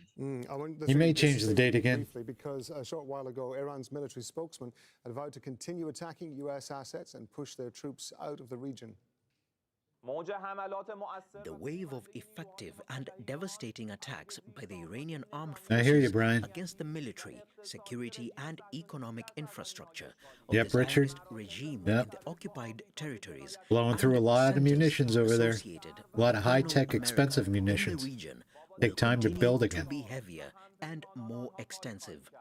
We will target the infrastructure of the United States and its allies to deprive them of the region's oil and gas for years and force them to leave the region. Okay, Nega Motasavi, I want to come to you off the back of that, because throughout this... I don't know if that would collapse the entire global market, Joy. I mean, they own a lot of our debt, but I mean, compared to what the Fed owns, it's not that much. To use their word, decimated, which I understand means 1 in 10, the Iranian missiles. Right, Richard? And yet, what about Iran Ukraine? Seems absolutely determined that it's going to stick the course.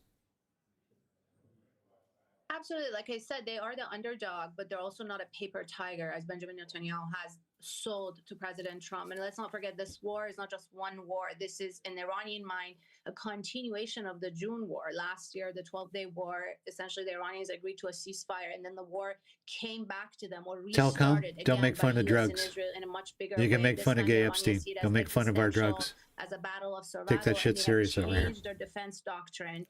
They have, realized that with President Trump, they think they have shown too much restraint. They have offered off-ramps too early. They accepted a ceasefire, and that's why the war came back to them. So They can definitely create damage, Joy. to the war. The Iranian thinking is long-term. Putin will what? How do we end Richard? this permanently so it doesn't come back to us in 6 months? Putin will step up now and do what? The grass mentality that Help Iran? the Israelis have, the way they treat Gaza, or the They've way already they go been into helping Lebanon. Iran. So So is is China, apparently. Game. For the Iranians, they would have fight it What's once up, Bernie? and end it.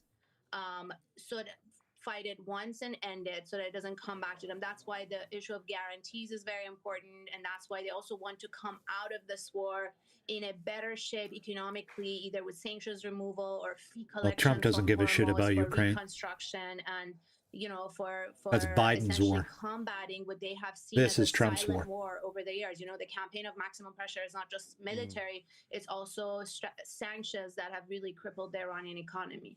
Eli, I want to come back to you because in the face of this apparent defiance from Iran, of course, there are thousands of U.S. service personnel who are in that region. We've already seen some of them who've been killed. We've also seen aircraft brought down, and of course those extraordinary rescues that were carried out in the next couple of days. As this conflict continues, that does increase the risk to the lives and the safety of the U.S. personnel. And do you think Christianity isn't any better? Just look at the Catholic Church. The risks that the personnel are facing. Well, I think so. And anytime you're involved in kinetic conflict, you need to expect casualties. You need to expect fatalities. The United States military has really been putting on I don't know why you're sending Hexeth all that hate, man. What do you ever do to you? And frankly, the amount of kinetic operations that have happened in this particular conflict is pretty stunning. That you've had very minimal. Angelo, what's more disgusting? Goat fucking service members who were killed when an fucking Iranian children? hit a foreign military base. So obviously casualties are expected. That's one of the very unfortunate costs of war. I think Americans, will obviously see that very poorly, and that's something that President Trump's going to be looking at. But again, I think this is why he's probably looking to escalate, to try to put maximum pressure back on Iran militarily, disarm them, and then once they're fully disarmed and they can't rearm, I'd be surprised if President Trump doesn't say, "Okay, we've declared victory and we're going home." And we're just going to leave it there. Eli Breimer and Nagar Mossadegh and Osama bin Javed, thank you very much indeed for being with us. This is Al Jazeera's continuing coverage of the war between the US, Israel and Iran. A reminder of our latest developments. US President Donald Trump demands Iran makes a deal to end the war or, quote, a whole civilization will die. As the deadline looms, there are reports that Iran is positively reviewing Pakistan's request for an extension. The White House says President Donald Trump is aware of Pakistan's proposal for an extension to a deadline he imposed on Iran, and a response will come soon. And with the war in Iran at risk of seeing a major escalation, It's all about the oil, deadline Ernie. for a deal looms, the conflict is causing intense political controversy in the U.S. We're going to be talking about that in the moment, but let me just remind you that Because everybody over the here last few thinks hours, Trump we is have seen nuts. missiles which have been fired towards the UAE, to Qatar and Kuwait. Kuwait is saying that the 4 people have been injured as a result of falling debris. The Clinton files? And Anna in Washington, D.C. You mean the Epstein This files? is America. I saw Bill and Hillary had the balls to show up and answer questions.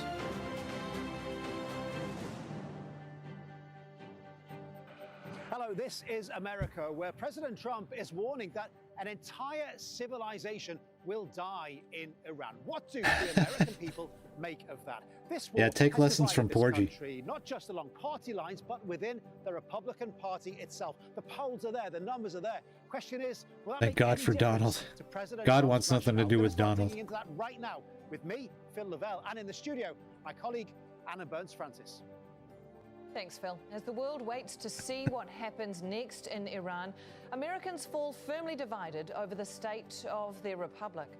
Kimberly Halkett will be joining us from the White House in just a moment, and Richard Gaisford is live for us in Washington, Telcom, DC. first you said you were from India. It's not just concerns about being stuck in a foreign war. Fuel prices are at a 4-year high, and looming fertilizer shortages will impact food security. The economic fallout is threatening to cast a shadow over November's midterm elections. And while a good result for Republicans would be a good result for the president, a bad one could lead to catastrophic outcomes, both personal and political. Oh. Seems ill-advised, ill-organized, and I don't even know what the word is. Very dismayed, very concerned. We don't want a war, we want a peace, integrity for all of the peoples around the globe, right? I don't think it's the right decision to go to war, but I realize that that country and that regime had its problems, and we need to maybe not rush to action, but action needed to be taken at some point. While there are a lot of people that are happy about the idea of that regime being wiped out, the way it's being done, I don't think that was the intention. At this point, the majority of Americans don't even think the US should keep going in the war, despite it so far failing to achieve its stated outcomes. 66% say they want out now, even if it means the US does not achieve all its goals in Iran. There you go. But despite the majority of the public calling for an end to the war, time and time again, Donald Trump has repeatedly threatened escalation. They're gonna have no because he's fucking stupid. They're going to have no power plants. Stone Ages, yeah. Stone Ages. The entire country can be taken out in one night.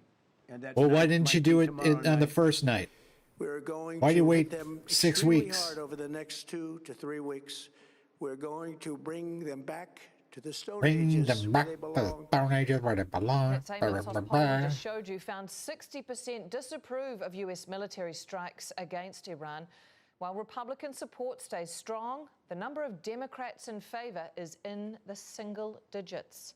So how does this all play out, where politics and public opinion coincide? In a moment, we'll go to Richard Gaisford, who's at Eastern Market in Washington, D.C. But first, Thanks, Mike. Kimberly Like and Halkett, subscribe, who joins us buddy. from the White House. Billy! President Trump's What's going on, buddy? messaging on Iran, is that rhetoric ramping up? There's no question that that is what is the view of some top Democrats in the U.S. Senate. In fact, so much so, given the incendiary language of the president, that it's prompted Senate Democrats to issue a joint statement. What makes Democrats evil, Mike? Threat to extinguish the Iranian people. Top Democrat Chuck Schumer saying that it is sick, and every Republican in the U.S. Senate who fails to help vote to stop the war owns every consequence of it. Another Democrat, Chris Murphy, calling this morally wrong, and Democrats should say this loudly. But I should point out that Republicans in the U.S. Senate feel very differently. In fact, in a statement, they said that they believe that Iran has harmed Americans, and they are grateful for a president that will defend Americans. But this has led to a breakdown in diplomacy between the United States and Iran, direct communications and indirect communications. And so we reached out to the White House press secretary for her reaction. Oh, God. She said that This the whore. Iranian regime has until 8 p.m. Washington, D.C. time to come up and meet the moment of the United States. But only the president of the United States knows where things stand and what he will do. Quite a lot of division at the top then. Richard, I'll bring you in here because we know what the polls say. What are people then telling Angela. you about how they feel? Shouldn't you be about raping the war? children at church or something?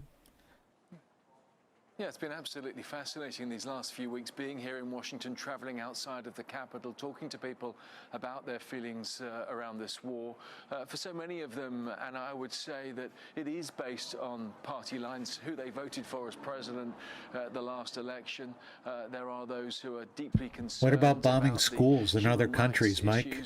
Killing school children. Is that evil? That's just one of the nuances. What about starting another war in the Middle East for oil after you promised not to start any new wars if people elected you president. Is that evil? What about American kids coming home in body bags and coffins for that war? Is that evil? What about cheating on all of your wives, including with porn stars? Is that evil? Billions of dollars that could be put to much better use. But for those who are in favor of this Of course, I'm a liar. there are so many of them who truly believe that the Iranian regime posed a great threat, not only to the United States, Right, but Porgy? also to the Western world. And amongst They're that all group, gay. People who genuinely believe that a nuclear weapon was about to be developed. You'll hear all of these voices Yep. in material we've gathered. They've entered the over chat last few war. days. Bunch of crybabies because their boy ain't doing so Students well. marching around George Washington University, the war's given them another reason to disapprove of President Trump. It's obvious their narrative changes every single day. So there's no plan, there's no exit strategy. Nobody knows what's going on, including his own cabinet. Yeah, me too. I think it's quite frankly stupid because I don't think that we should be interfering with other countries, especially if we can't already handle ourselves. We have so many people in need and we're not helping them. But we find a different point of view by the Capitol's reflecting pool. Biden not being mentally capable? You've seen Trump recently, right? Cost and the sacrifice, will it be worth it?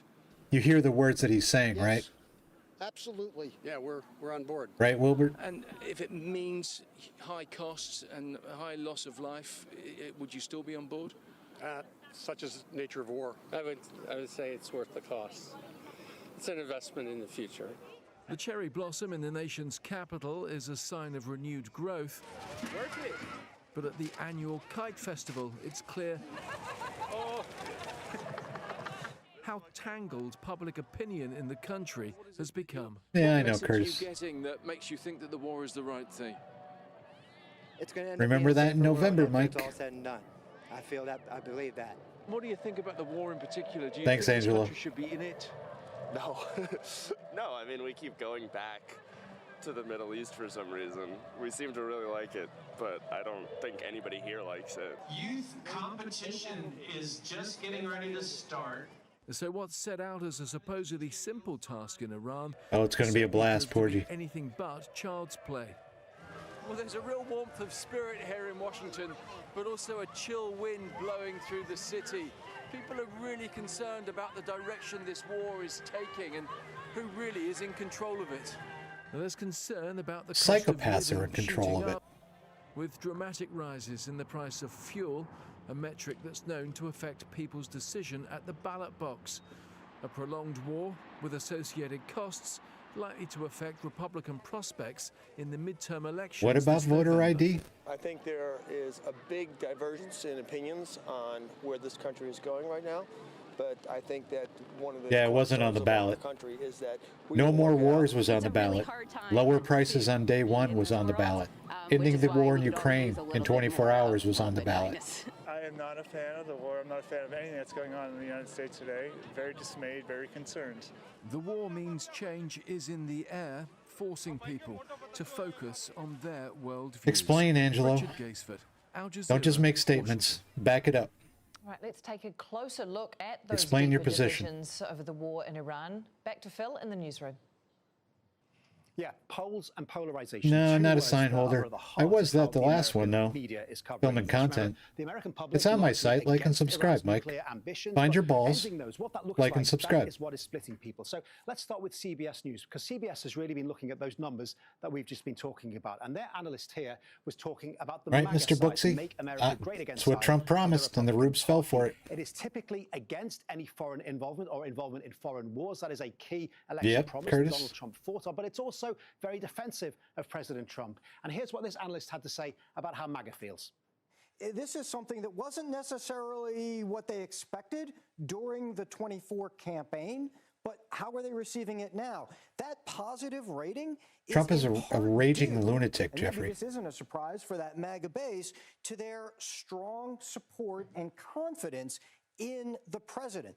Up next, it is Angelo, the Washington Times. Now, if you don't know the how many Washington American Times, this is a citizens right-leaning are publication, killed and this is by from the American opinion section citizens from one of their columnists, every single Clifford day D. May. in He this says, country? On the illiberal left and the defeatist right, America's military campaign against the Islamic Republic Don't of cherry Iran pick. is being Oh, condemned this as a war illegal of choice, committed a crime. not This a war illegal of committed necessity. murder. And he goes on to add this: American troops Most should never be most in a murders in fair this country fight. are committed If by our people that enemies see look we have the means and the will just to like defeat this. them, then that may deter them. Nothing else will. Certainly not endless negotiations and attempts to appease them. And those words we just heard, war of choice, that takes us to Democracy Now! Because Democracy Now! Was talking about this on its daily news show. And this analyst was saying that President Trump chose to launch this war effectively without thinking it through. Take a listen. Well, of course, this war started as a war of choice. The president went into this conflict with a high degree Couple more of years, wishful Mike, thinking that it would be if he a lives quick that long. win. We know that CENTCOM had warned him against Iran closing the Strait of Hormuz, and he had dismissed those warnings. All right, how about NBC News? The headline here: polls show consistent majorities opposing military action in Iran after a month of war. Question is, why? And here's your answer. Sizable shares of Americans have also raised concerns about the war's impact on gas prices, saying they believe gas prices will go up because of the conflict. Remember, this is America. This is a country of car lovers. So people Diplomacy doesn't always work. at the pumps on a daily basis. And that is where SNL And why does jumps Trump in. keep Now, taco? if you don't know SNL, Saturday Night Live, this is a big deal in the United States. It is a comedy news satire show. It's on every week. It's been going for about 50 years. In fact, more than 50 years. Angela, what are you Side note, talking about? President Trump really dislikes SNL. He's often talked about how he thinks it's not fit for purpose. It should be axed. And that is because SNL parodies him on a weekly basis. And you might get a sense of why he doesn't like this show when you watch this sketch about this family who are feeling the pain at the pump. Dad, why does gas cost so much? The Epstein file. Kidding, but possibly not. It's called butterfly effect, right? Epstein was first domino. Epstein, bing, bing, bang, bang, bing, bing, bang, bang, bang. War. Of course, that is emphasizing the issue for comedy purposes, Oh but my two-thirds God. of Americans do believe this is a war of choice. Whether the president's choices will be impacted by those polls, by those numbers, well, that is another matter. All right, joining us to discuss that and more, two experts in their field today, Democratic strategist James Butler and Republican pollster Whit Ayres. Thank you both for coming in. James, I'll start with you. Are you surprised at the level of support for the war in Iran? I am a bit surprised, and I'll tell you why. You know, we have a president that campaigned in 2024 on the American First agenda.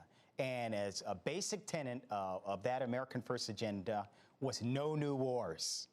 And that almost parrots what the president himself said. Angelo, But let's now talk we're in a about war. One of the Trump's first things brown he's shirts done, executing major things, American citizens in on his American second term streets is in broad starting a daylight. war. There's no clear mission, no clear end goal, so I am a bit surprised. Yeah, Whit, I do need to touch on the point of the moment, which is Donald Trump's most recent comments that he's threatened now that a whole civilization will die. For a man who was saying no new wars, that is a remarkable shift in public opinion, or rather in statements or position. How does that impact public opinion? Yep, the gloves will be off. Putin will launch public nukes. opinion on the war in Iran, in America, is to I'm a good liar? appreciate In what way? the total dominance of Donald Trump in our political life and how polarizing he is. If you look at his job approval overall, it's about 39%. The job approval or the approval of the war in Iran is, guess what, 39%.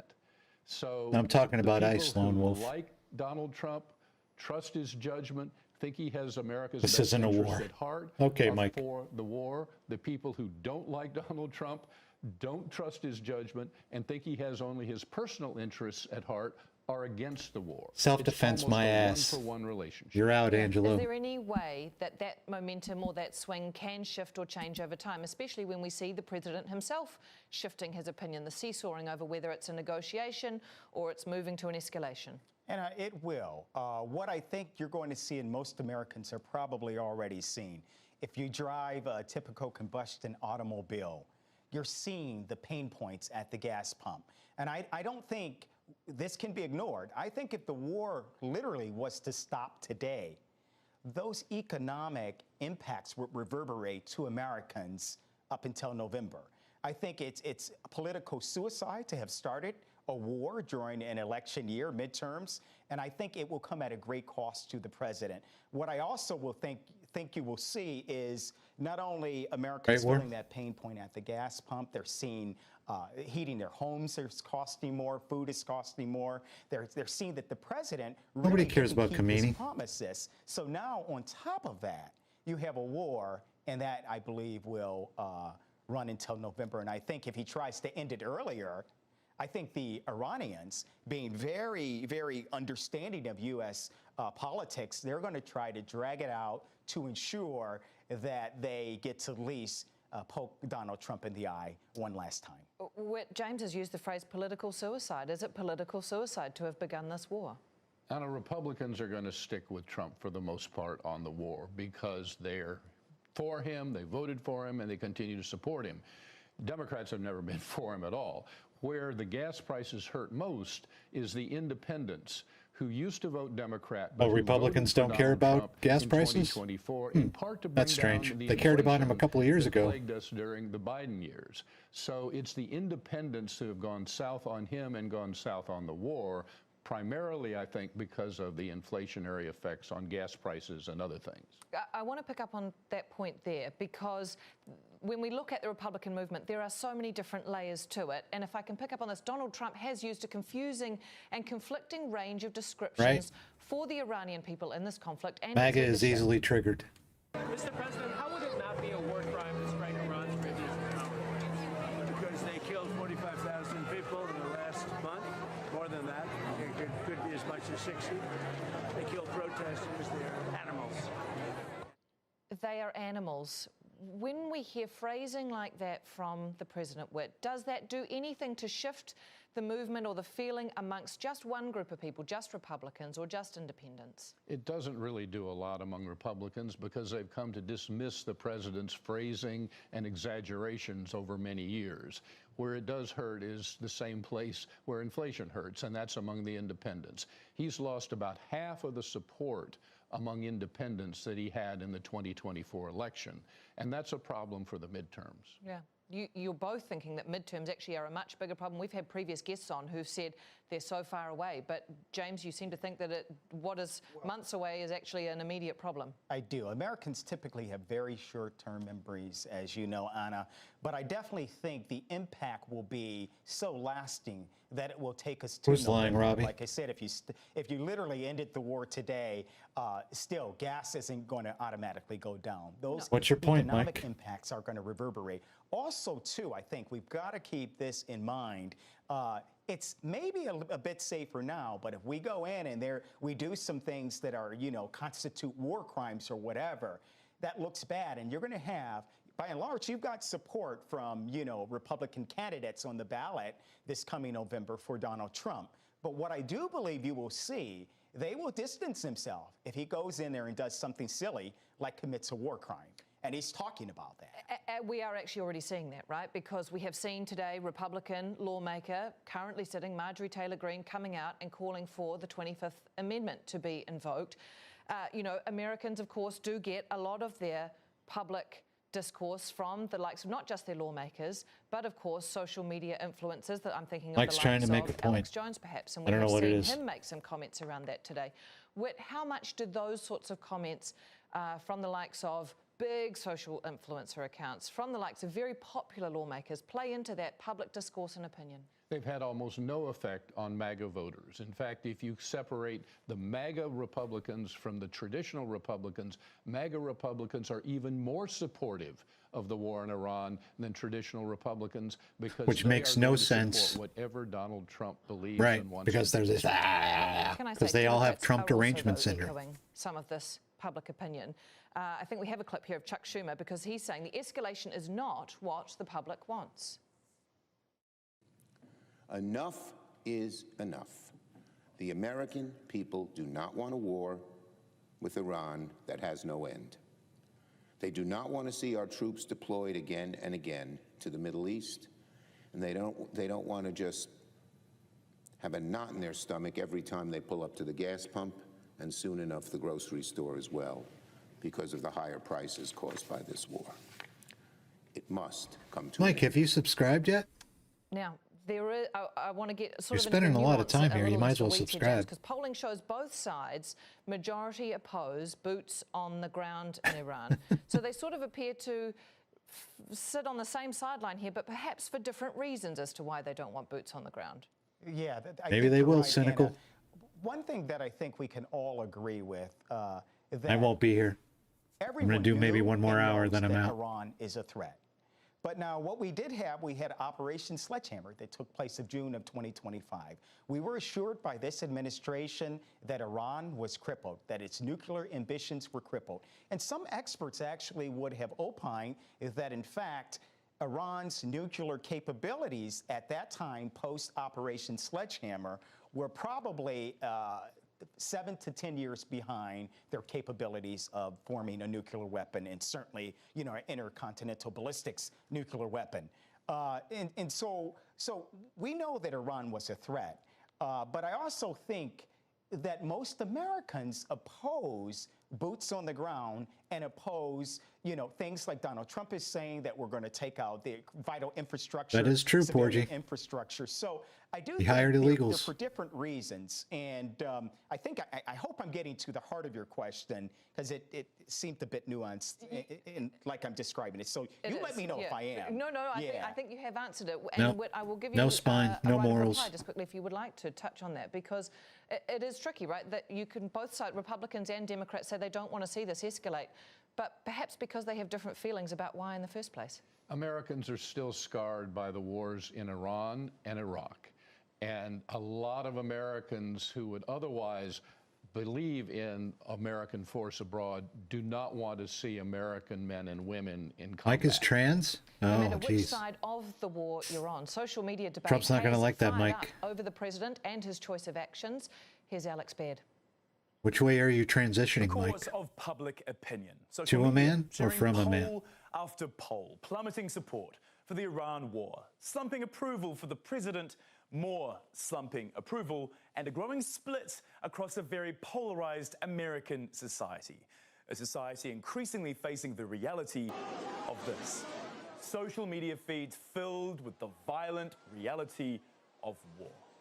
And it's starting to wear. When you scroll through the voices, increasingly they are souring towards this operation. Despite that, the rhetoric from the American president increasingly violent. This early on Tuesday. Cynical, don't be racist. Civilization will die tonight, never to be brought back again. I don't want that to happen, but it probably will. And Iran's saying it's ready to fight back. The very opposite of what most polling here says Americans actually want. Radio host Brian Shapiro and Charlie Kirk show boss Andrew Colvert airing that split very publicly. Some still rallying behind Trump despite that polling being laid bare. The president being clear, he's a businessman, and if he had the choice, he'd go in and take Iran's oil. To the winner belong the spoils, go the spoils. And I've said, why don't we use it? To the victor, go the spoils. As the public anger rises, according to some, with anemic approval All ratings about for the oil. Trump and no rally behind the flag for the His president hand's moving, he's and lying. the Iran war, the tension in this country is now around what the president will do regardless of public opinion, and now many are wondering if anyone, including Congress, can stand in the president's way. James, you've said previously this polling shows Americans view this as a war of choice. It is a war of choice. It absolutely is a war of choice. There were no imminent threats. There were no articulated and imminent threats by this administration. It is not only a war of choice, but it has turned into a war of attrition that will have no end in sight. It's not over, unfortunately, when the U.S. says it's over with. Iran can run this thing as long as they want to now. Sure, with military power and might, the U.S. is winning. You're not They might Chinese. win the Oh, my battle God. And lose the war. Is the war midterms? When you talk, the war is certainly midterms. People are and then the so war could stupid, go man. on beyond that. So stupid. When we look at an escalation in conflict or an extension of conflict, I may sound a little conspiracy theorist here, so hear me out. And what if he is, there a Mike? concept Don't be a or racist. An idea that as time goes on and apathy builds and it meets the headlines less and less, that those approval and disapproval ratings tend to flatten out, and that is ultimately to the benefit of a president, or does it just not work like that? It generally does not work like that. Yeah. People react to events. People react to the price of gas. People react to what's going on in the world. And it is important. I'm sure Mike's American. Yeah. There's absolutely no chance he's coming from a bot farm in India or anything. Approval. When it's above 50%, the average loss of House seats for the president's party is 14. But when it's below 50%, the average loss of House seats for the president's party is 32. So the president's job approval is critical for the outcome of the midterm elections. You talked a bit And about his job approval is people remembering garbage. these conflicts. How much does generational difference come into how people feel about this conflict or about war in general? It's very important in this conflict because of the Iranian hostage crisis in 1979. That was 47 years ago. The people who remember the Iranian hostage crisis, the Americans, Mike, do they have you on special meds for your transition? Than those for whom the Iranian hostage crisis was just something they read about in a textbook. So that is a critical demographic change or difference in America because of the memory of the hostage crisis. James, when we look at how things change over time, then how do you see public opinion, or support rather, shifting for this war as it goes on? It will go against, I think, Mike has Grindr, for sure. Be opposed to the war. There will be opposition to the war, and it will increase. What is it over with time. guys named Mike and We've seen it with Grindr? the Vietnam War. Initially, Americans find these things palatable and say, "Yeah, we got to go in. We'll get it." But when they see that it becomes a war of attrition, there is no end in sight. I think you will see a less and less of an appetite as time goes on, and it will cost this administration at the midterms. And who knows? It may cost the president his job. I mean, they may move if he commits these war crimes. They may move for his removal. And I suggest that every world leader should be speaking out against the President of the United States of America planning to commit war crimes. All right, we'll leave it there. Thank you very much, James Butler, Democratic strategist, and Whit Ayres, Republican pollster. Thank you both for your time and your insight. All right, that's all for This Is America from the team here in Washington, D.C., looking at how the war with Iran has been playing out in the court of public opinion. One more hour, guys. We're going to knock one more out. Right? What time is it? 6 o'clock. Yep. One more. For now, we'll hand and then we're done for the night. Global headquarters unless Doha. Trump actually drops a nuke or something. Tomorrow. Then I'll come right back on at 8 o'clock. I'll be right back. This is America, with Al Jazeera's exclusive interview with U.S. Secretary of State Marco Rubio. What are your main demands? The Iranian regime can never have nuclear weapons. The Iranian regime is able to take a lot of pain. What's worse than having no off-ramp? Having no allies. NATO has done absolutely nothing. This sound and that sight have become the new normal across the Gulf. This is America, every weekday on Al Jazeera. Hard-hitting interviews. Aren't you afraid that you might be one of the targets? Anyone could become a target. We have seen that they have no hesitation about targeting any place. Facing realities. Does Qatar still trust Iran enough to mediate? Let's say that this aggression brings a benefit for no one. Thought-provoking answers. How many have been displaced inside Iran? I've heard 3 million. It could be more. Hear their story on Talk to Al Jazeera.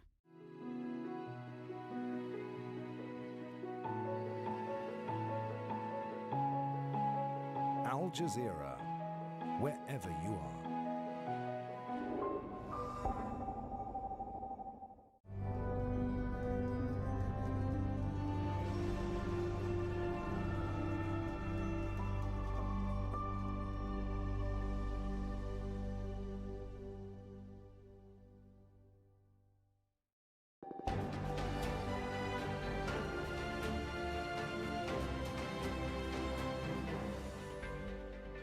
Hello, I'm Rob Matheson. This is Al Jazeera with our continuing coverage of the war between the US, Israel and Iran. Here are the latest developments. Donald Trump demands Iran makes a deal to end the war or, quote, a whole civilization will die. Pakistani mediators have proposed a deadline extension. Tehran and Washington are reviewing the offer. The US and Israel carry out a wave of strikes on Iran, targeting bridges, railways and its oil export hub on Khark Island. Explosions in Baghdad after drone and rocket attacks on Iraq. Interceptions have also been reported across the Gulf region. And in the court of public opinion, can Donald Trump win the war with Iran? On This Is America, we'll look at how the conflict has divided Americans and if that will become a driving force for the president.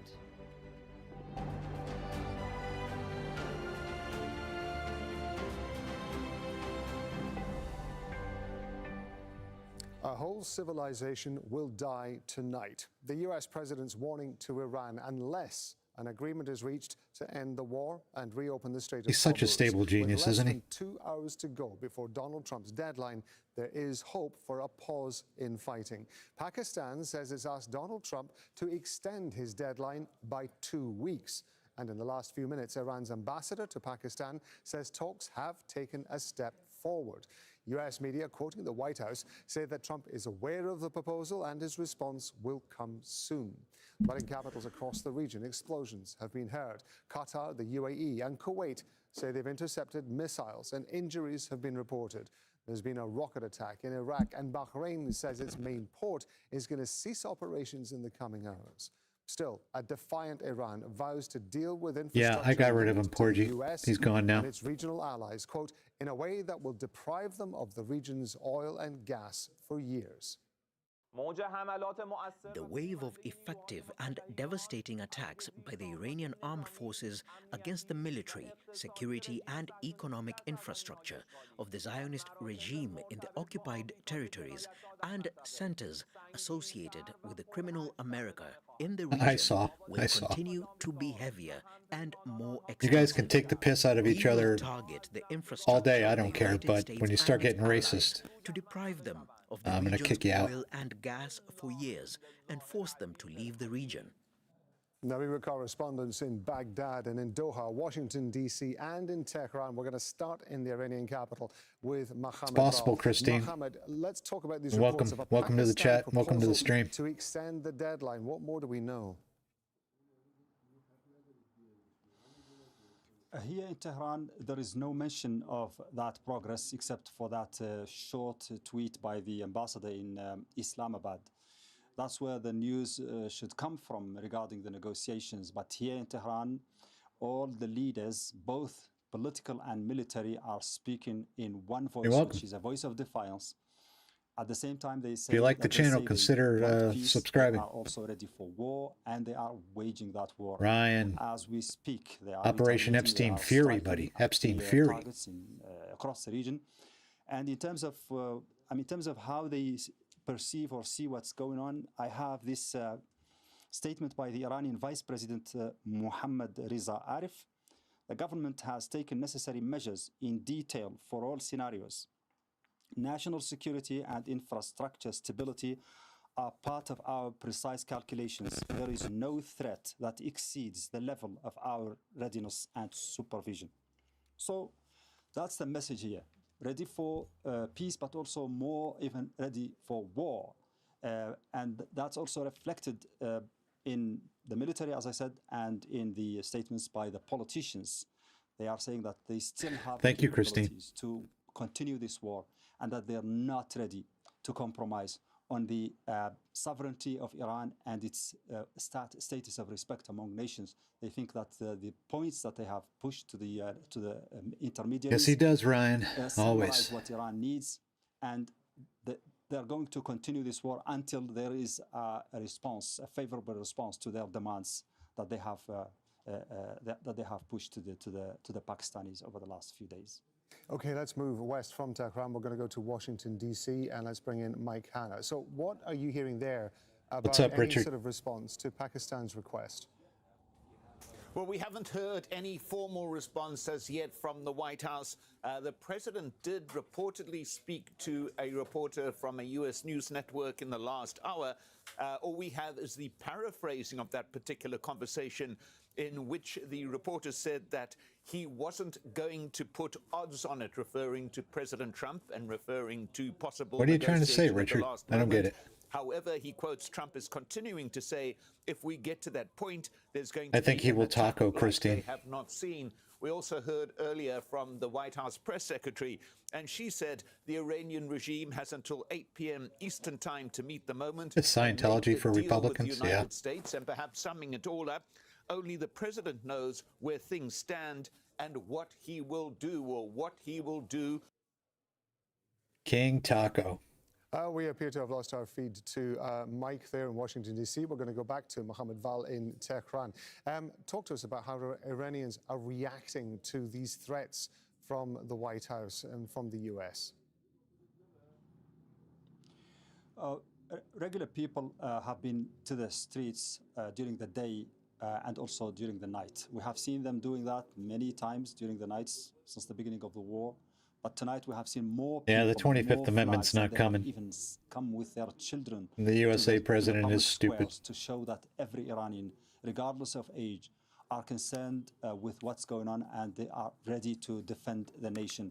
We've heard also that there were chains, human chains, that were formed around some of the bridges, a symbolic move to show that they are ready to die to defend the infrastructure and the vital interests of the country. We don't know whether that's something that is going to continue throughout the night until the time of the strikes, but at least it happened. And also on the local social platforms, one of those platforms has seen millions of people, some said 7 million people registering there to show their readiness to defend the country in which I agree, Richard. Is required from them. So the public here, in general, what is visible is total unity and total support for the government and total support for the continuation of defiance and war until Iran anything's possible, Christine. You're right. He's nuts, right? We know he's nuts. You can tell just by his rhetoric. Indeed, Mohammed Val there bringing us up to speed from Tehran. But I mean, we can go back to Mike Hanna. A nuke's a big step. In Washington, D.C. Mike, you were in the process of telling us what the response of the White House was going to be to that Pakistani proposal that there is a ceasefire for about 2 weeks in order for some sort of negotiations to go on. And I think you were talking to us about an interviewer from an American network who had been talking to the president and was paraphrasing what the president had been saying. Yes, good to be back with you. The reporter was saying that the president, speaking about the possibility of a last-minute negotiation, says he wasn't going to put odds on it, but he said 8 p.m. is happening. If we get to that point, the president reportedly continued, there's going to be an attack like they have not seen. And earlier he'll pretend that they came up with a deal or some bullshit, saying that the Iranian regime has until 8 p. Eastern time to meet the moment, as she put it, and deal with the United States, and then summed the whole thing up by saying that only I agree. Can't wait for 28. Stand and what he will do. Democrats have a lot of good candidates to choose from. To these latest reports about a possible Pakistani request for an extension of this deadline, yet another deadline. What I can tell you is that the president is not in the West Wing at the moment. No Marines standing guard outside the door. Which I'm doing what I can, Cornish man. Is monitoring events from within all I can do is this itself. And vote. But the clock is ticking. Less than 2 hours now before that deadline. There isn't going to be a coup. The president imposed of 8 p.m. Eastern time. It'd be great, but there isn't going to be one. When perhaps we it's will all find wishful out thinking. What the president's position on this it's like when Trump disappears for a couple days and everybody's like, oh, is he dead? Is he dead? Is he dead? Mike, is he in the hospital? Is he in Walter Reed?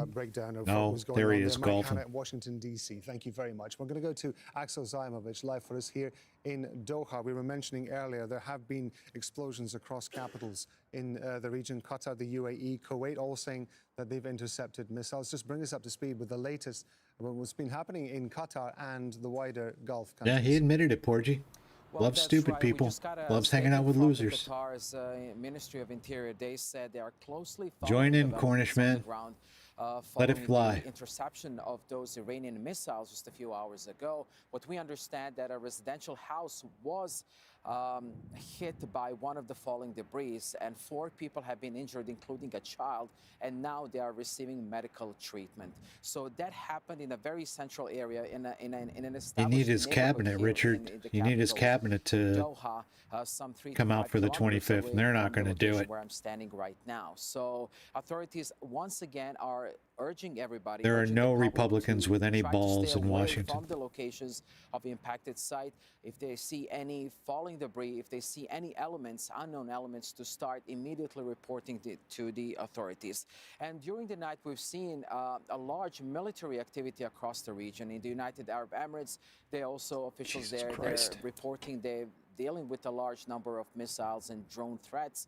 But also we're hearing that in Bahrain as well, the air sounds have been heard across the country, with people are told to move to safer areas. But also before that, we understand that the U.S. had advised its citizens to shelter in place. But also in Bahrain, the main port is set to suspend operations as a precaution.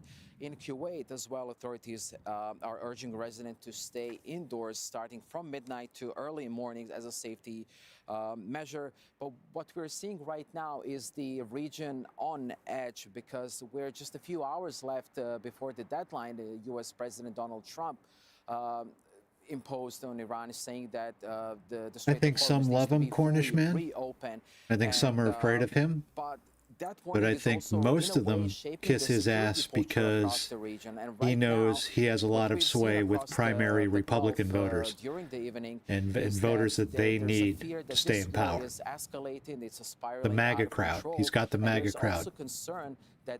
And too many Republicans need them. Even more dangerous phase in the coming hours. Axel Zajmovic there talking to us from Doha. Axel, thank you very much indeed.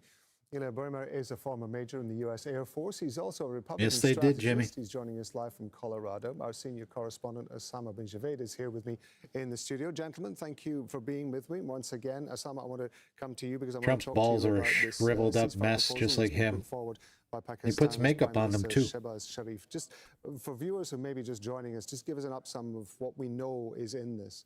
Well, as the clock ticks to this deadline set by the U.S. president, in the last couple of hours, we've heard a last-ditch effort is underway, which has been made public by the Pakistani Prime Minister, Shehbaz Sharif. He made that announcement in a tweet saying that this is a two-week deadline.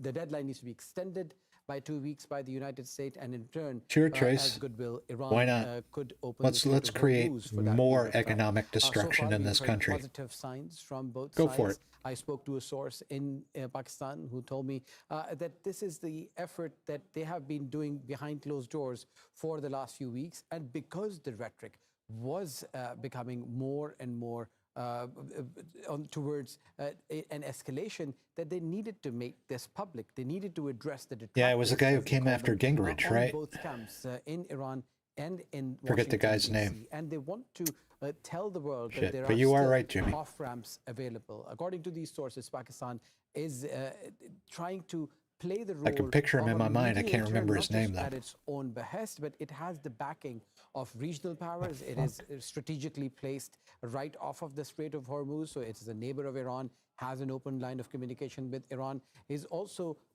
favored by the U.S. administration, both the Pakistani you got it, Jimmy. policymakers in policy circles, as well as the military chief is favored by Donald Trump. And then they have an open line of communication with China, and they have the backing of Saudi Arabia and other Gulf states as well. So this is why Pakistan feels that it is in a position where it can bring those sides to the table. Pakistan believes that it can carry on this role because the option on the other side is just too horrific and horrendous, where a war of annihilation, as the U.S. president has alluded Maybe to, De Niro, why not? That Iran has Can't do any promised, worse. It does not bode well for either side of the conflict.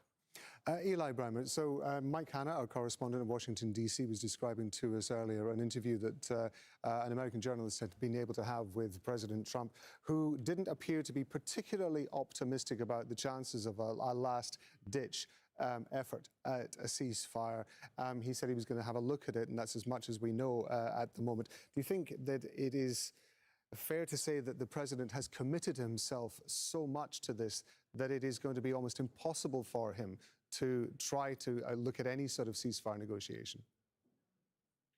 Well, I don't think it's that he's committed himself to it, I think, is that he's committed to a certain outcome. And the problem with the negotiations right now is that President Trump is viewing that he is militarily getting accomplished what he wants to accomplish, which is the disarming of Iran. And so sort of stopping before that is completed totally is counterintuitive to the way he's prosecuting this war. So I think it's more of that he's looking at it and saying, okay, if you take out the bridges of Iran, if you take out their power infrastructure, Trump does rule, then Iran really rule can't what? rebuild the nuclear program. They can't rebuild ballistic missiles. They can't rebuild the drones as they've been building them. So he sort of doesn't have a lot of incentive right now to stop, given that the next phase would probably render Iran that was it. Dennis Hastert. Incapable for years and years, if not decades. Eli, we were hearing from Osama there that one of the reasons that Pakistan brought this ceasefire to the fore at this point was because of the rhetoric that was coming from the US, particularly. There has been rhetoric, of course, on both sides, but Donald Trump's apocalyptic statements. Tucker Carlson is calling on members of the White House and the US military to disobey Trump if he tries to commit war crimes in Iran. Of immense pressure that he's under frustration. That's pretty big. Can't find an off-ramp with this. Other people are saying, no, this is a negotiating tactic. He's just putting that verbal pressure on whilst the negotiations are going on in the background. What's your assessment as a Republican strategist? How do you think this is? No, he just said he was going to annihilate and wipe out an entire civilization. Discouraged that there's no off-ramp. I think he is intent. So how do you do that, all Mr. the way George? through to the full disarmament of Iran.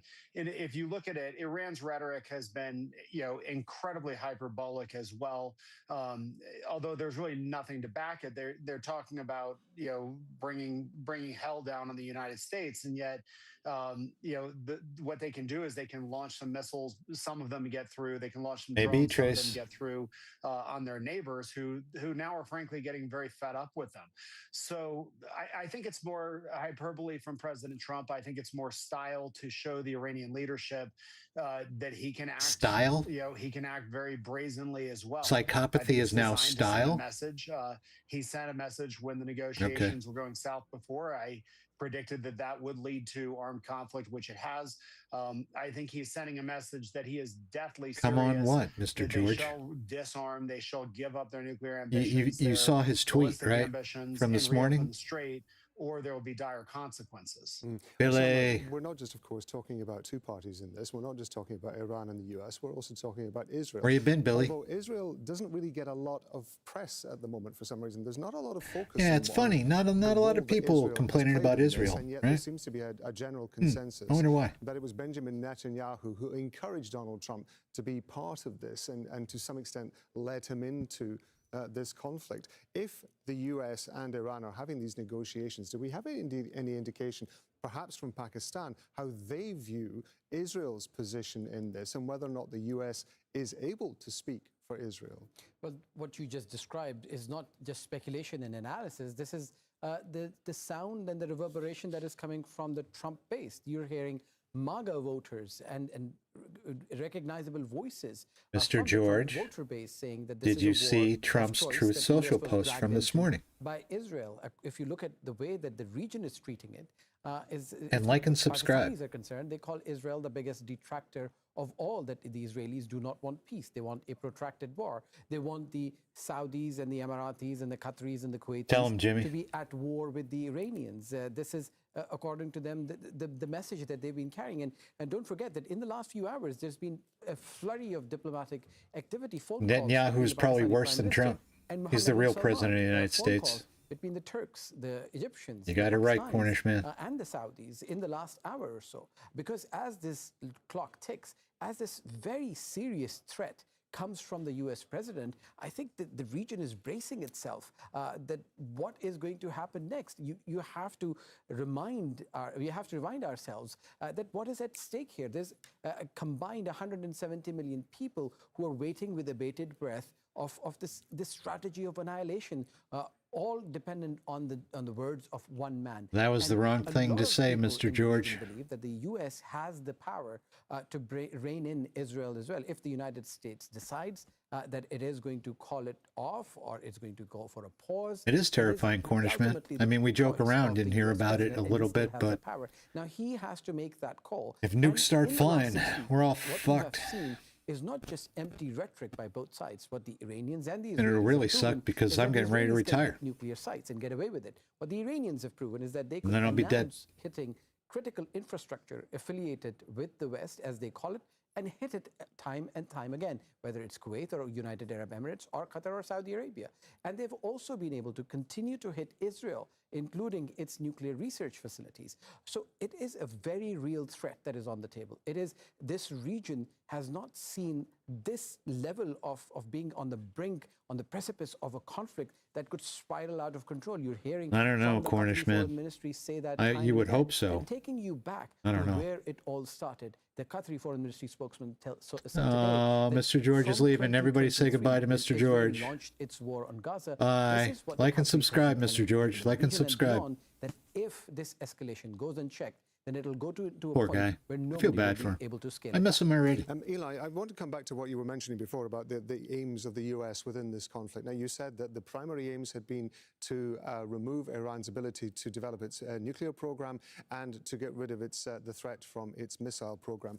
What it has also done, Billy? of course, is allowed Iran to create a chokehold on the Strait of Hormuz, which has had an I think he left, Jimmy. impact on the economies of the world. I'm trying to retire, man. To some extent, could the US actually be able to say that it has achieved its goals if all it's done is actually given Iran the ability to not just affect the local region, but actually to affect the entire world?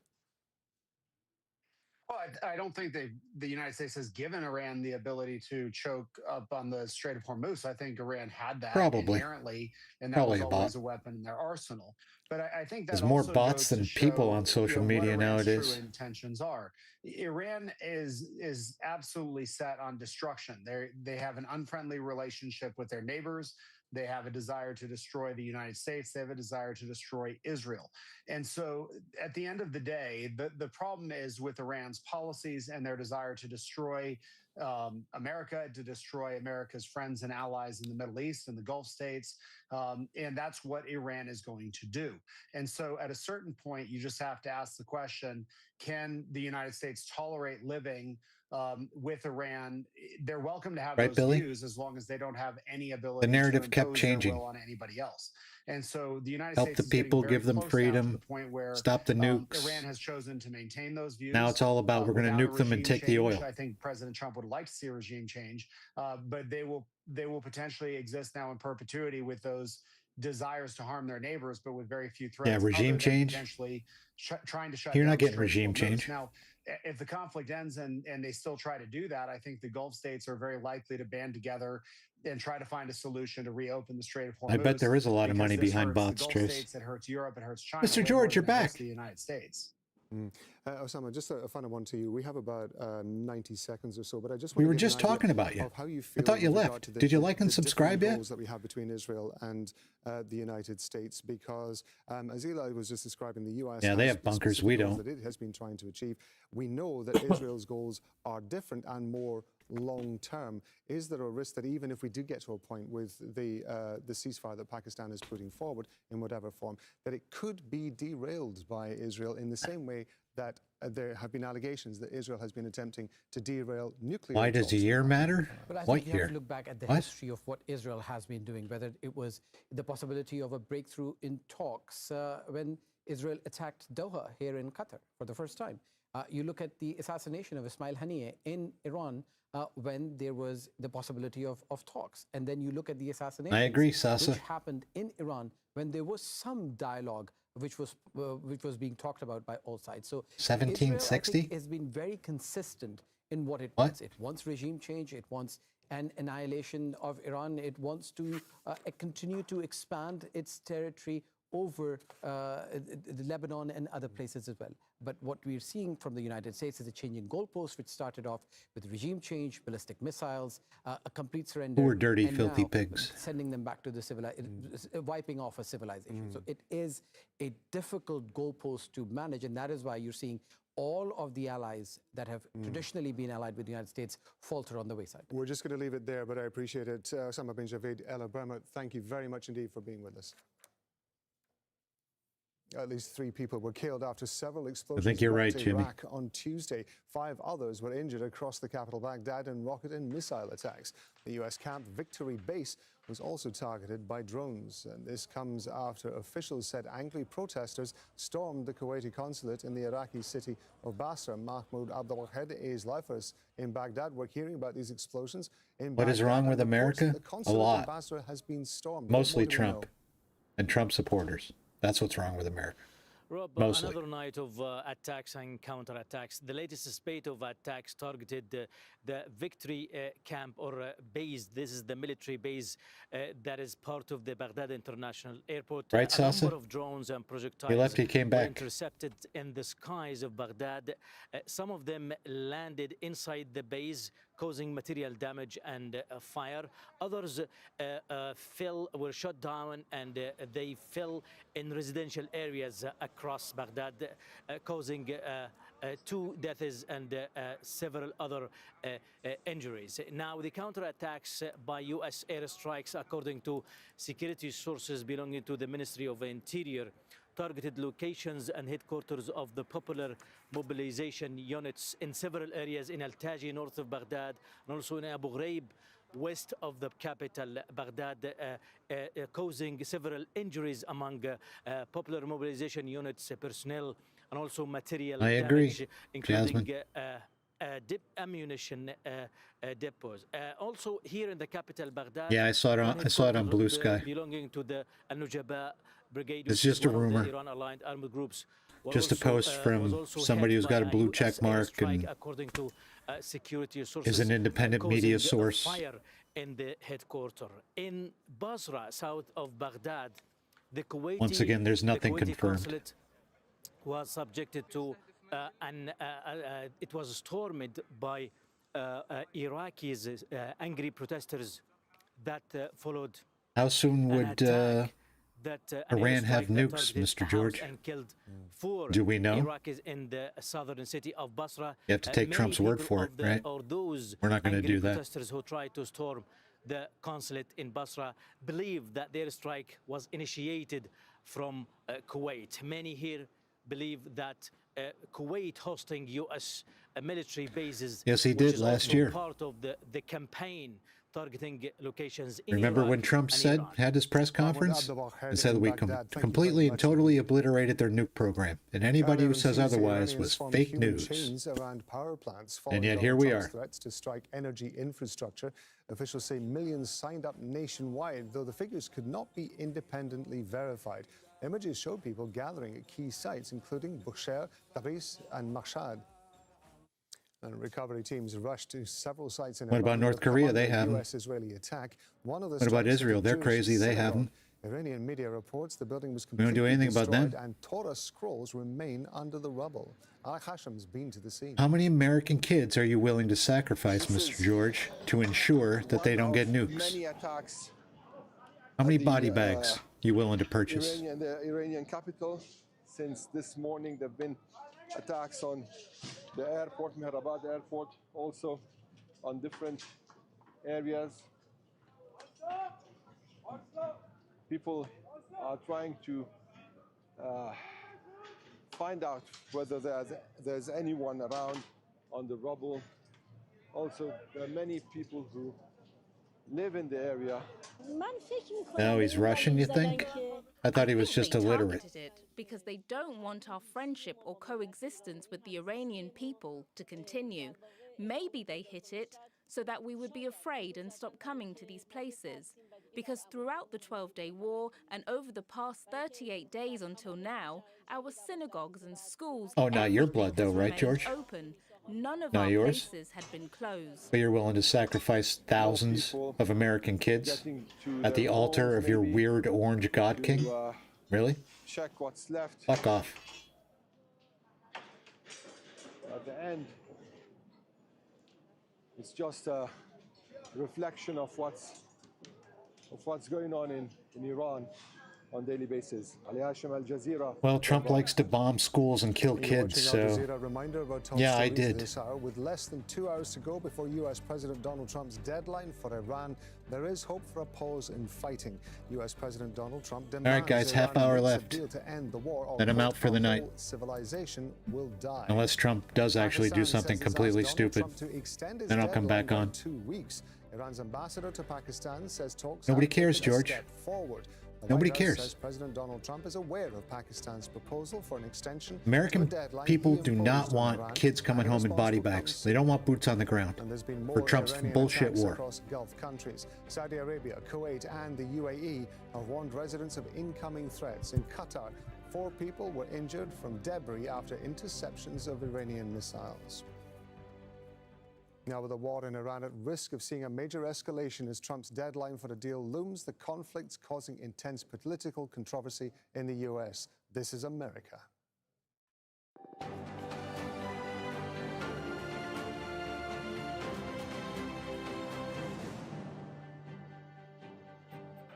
Hello, this is America, where President Trump is warning that an entire civilization will die in Iran. What do the American people make of that? This war has divided this country, not just along party lines, but within the Republican Party itself. The polls are there, the numbers are there. Question is, will that make any difference to President Trump's rationale? We're going to start digging into that right now with me, Phil Lavelle, and in the studio, my colleague, Anna Burns-Francis.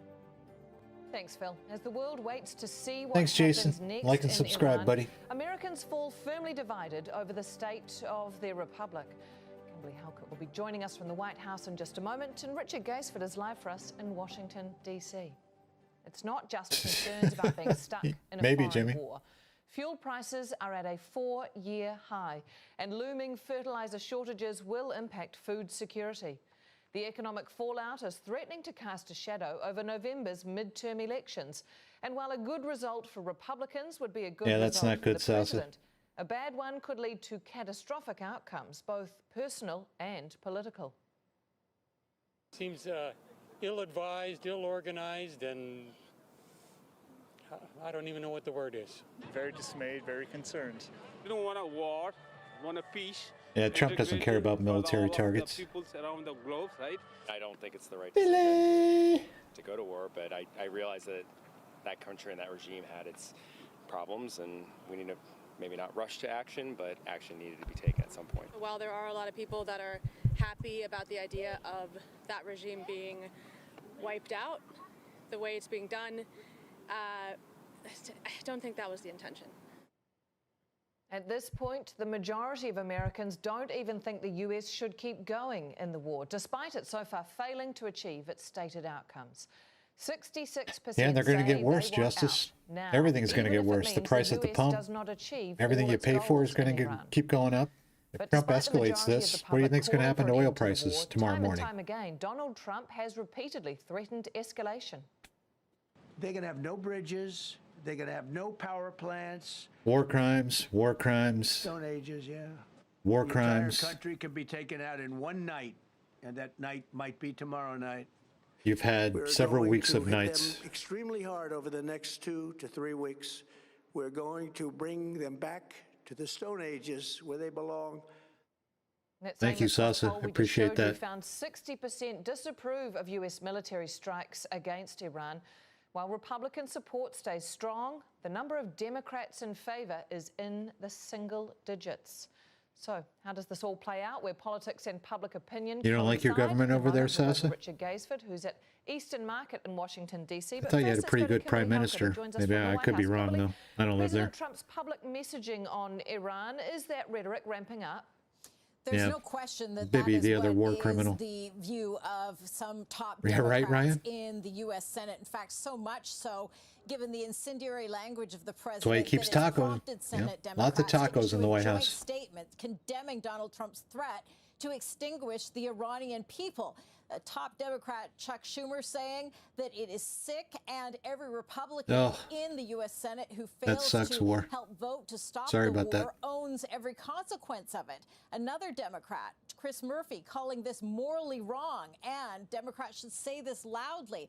But I should point out that Republicans in the U.S. Senate feel Billy, we could do a shot right now, man. I can go get one and bring it over. They believe that Iran 100,000 subscribers. And they are grateful for a president in my dreams, man. I just hit 1,000, and I'm over the moon about it. In diplomacy between the United If you want to do a shot, we can do a shot. Iran, direct communications and indirect communications. And so we reached out to the White House press secretary for her reaction. It's close enough. I'm going to get one. The Iranian regime has until 8 p.m. Washington, D.C. time to come up and meet the moment of the United States. But only the president of the United States knows where things stand and what he will do. Quite a lot of division at the top then. Richard, I'll bring you in here because we know what the polls say. What are people then telling you about how they feel about the war in Iran? Yeah, it's been absolutely fascinating these last few weeks, being here in Washington, traveling outside of the capital, talking to people about their feelings around this war. For so many of them, and I would... You're watching Al Jazeera. We're bringing you some breaking news that's coming Billy, out of the United States. These here we go. Lines that are coming from the Reuters Bombs or tacos? Agency. We understand that Donald Trump is quoted as saying that he has agreed to suspend bombing and attack of Iran for a period of 2 weeks. Now, this is following a request that was made by Pakistan's Prime Minister for everyone, who had requested an extension of the deadline that Donald Trump had originally set in order for further talks to take place. Donald Trump is apparently quoted. I just didn't mind, Billy. That this will be a double-sided ceasefire. Now, he may well be referring to a request that had been made by the Pakistan Prime Minister to Iran to open the Strait of Hormuz for a corresponding period of 2 weeks as a goodwill gesture. The other lines that we're getting through Reuters saying you got that right, Charisse. A 10-point proposal. Nice to see you again. Welcome. We believe it is a workable basis on which to negotiate. Almost all of the various points of the past contention have been agreed to between the United States and Iran. He then goes on to say, we are very far along with a definitive agreement concerning a long-term peace with Iran. I want to go to Osama bin Javid, who's our correspondent, who's joining us here in do I sell my oil position right now, or do I wait? You and I were discussing the possibility of this ceasefire being put into place, and there was a lot of speculation. Ryan, that's like daily. It was coming too late. You described it as a last-ditch effort. Yeah, by the it might Pakistan be. Prime Minister Might be, to Charisse. try to get some sort of negotiation. It does seem as though, if these lines are to be believed, that it has had a positive response from Donald Trump. Well, it does indeed, and I think that is going to be a big Thanks, sigh Billy. of relief collectively from the region and beyond, because the alternative was so horrific. As you've seen Donald always Trump trust the time and taco. again talk, Always. To his social media base, and then take the rhetoric to a notch where everybody would essentially, there was the level of anxiety around the region was extraordinary in the last few hours. And Donald Trump was the only man who could defuse it, because he's the one who lit the fuse in the first place. Those words, the first post about using swear words on the opening of the Strait of Hormuz. You sound like you're pretty smart, Sasso. What are you talking about? You don't know anything. Just gives you an idea of how much. Yes, he did, Porgy. So this is, and again, you have to now get your tacos, man. Hit the Taco Bell.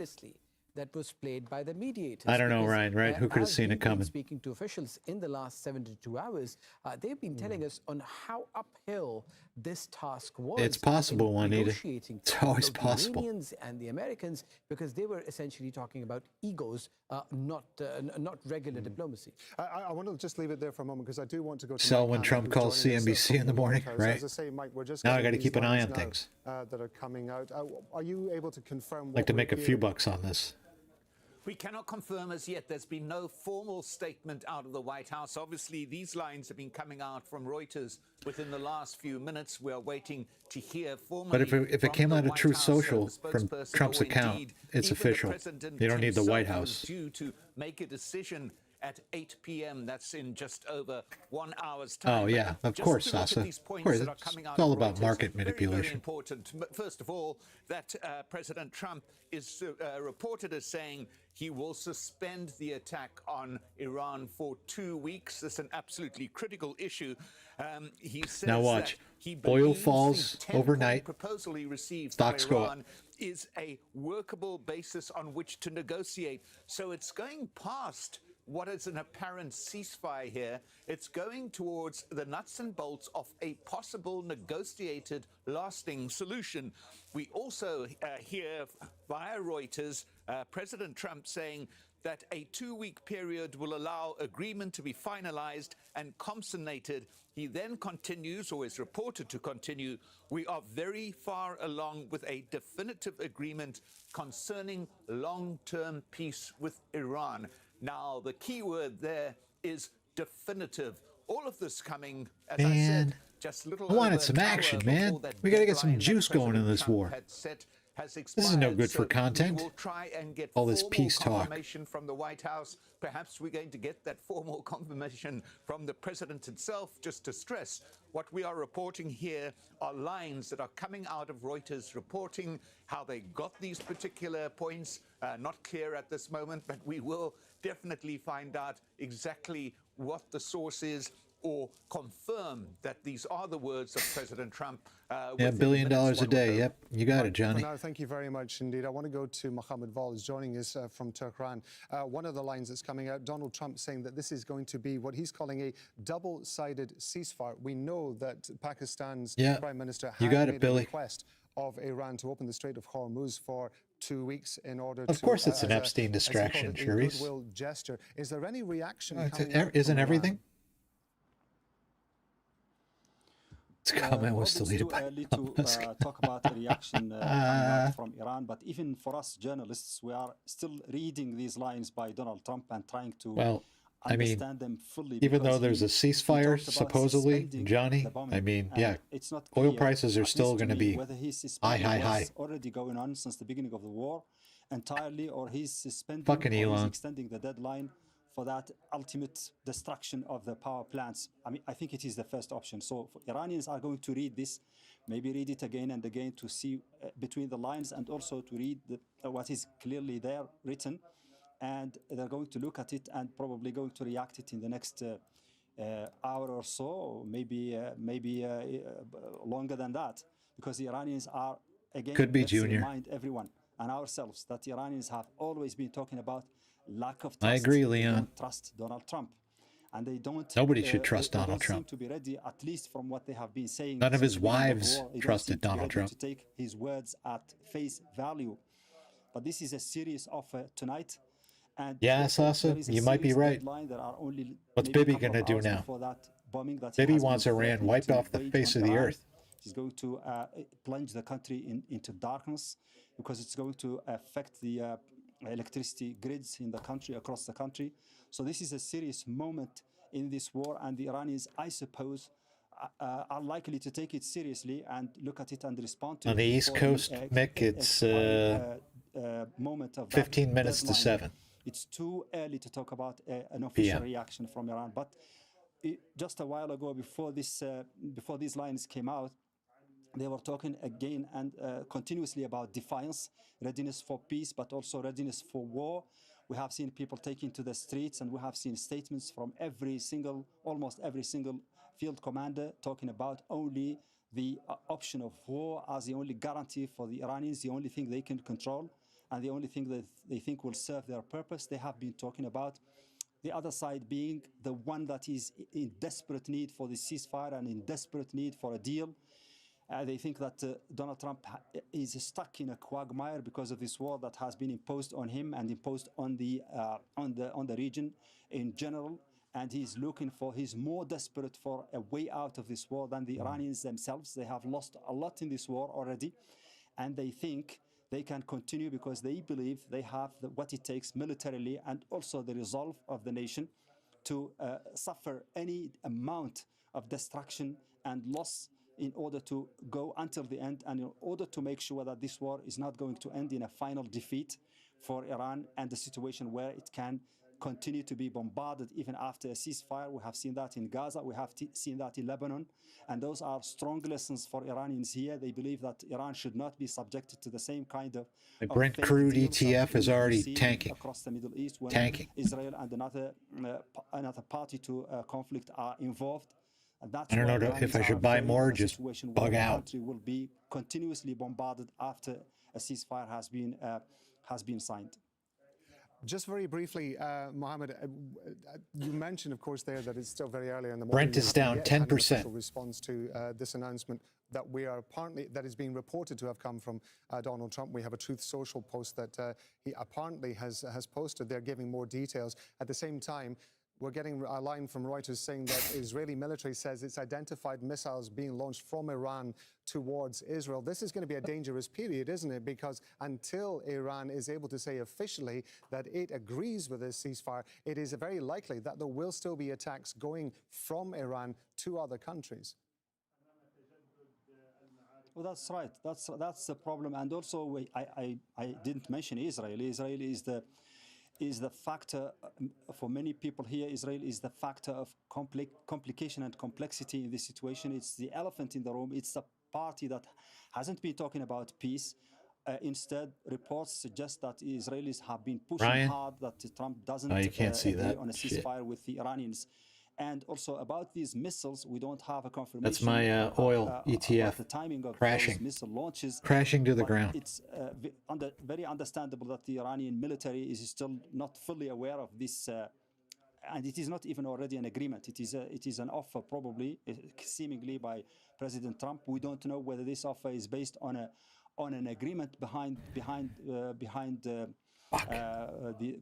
as we say, behind an agreement that we don't know about already by the Iranians there in Islamabad. We don't know if this is something that is reciprocated already. And we still Brent's waiting under for the 100. Iranians to make clear whether they have a priori whether they have agreed to it or not. So the military are understandably still engaged in this fight. And it will take time. I don't know, Sharice. If the Iranian side is on board for this, it will take time for the military to Thank be you, Julia. informed about it and to be given the right orders to stop the Like and launches. subscribe. As I said, the problem is we don't know. President Trump didn't mention Israel It's in this. PM He here, didn't mention that 6:45 the PM. three parties in this war are on board, of course, and that means the Israelis probably are going to continue also to launch attacks on Iran, and that's going to make this situation very complicated even for the American president.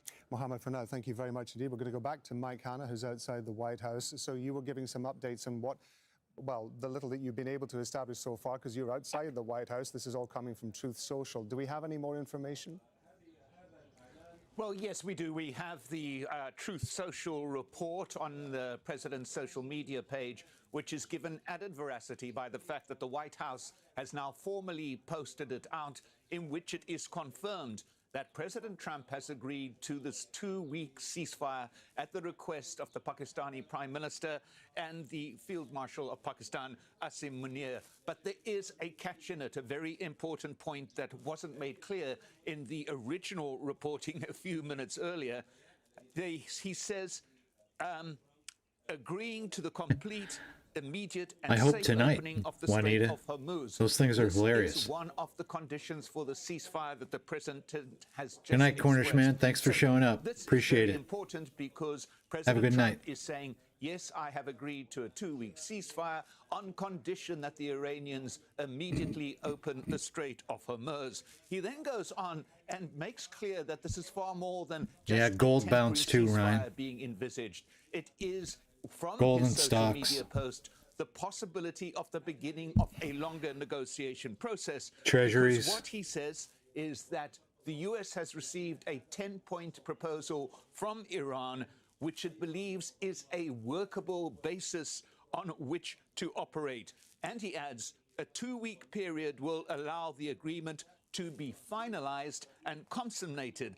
So this is a very significant point as well, because what President Trump is announcing here in his social media message is A, there will be a 2-week ceasefire. I have agreed to that on condition Nuke that the Israel. Strait of Hormuz is War is opened. peace. But then he goes on to say that this 2 weeks will be allowed for further negotiations on the basis of a 10-point Iranian proposal, which has been received favorably, it would appear, by the United States. So this very significant. Obviously, we're less than just over an hour away from that imposed deadline by President Donald Trump.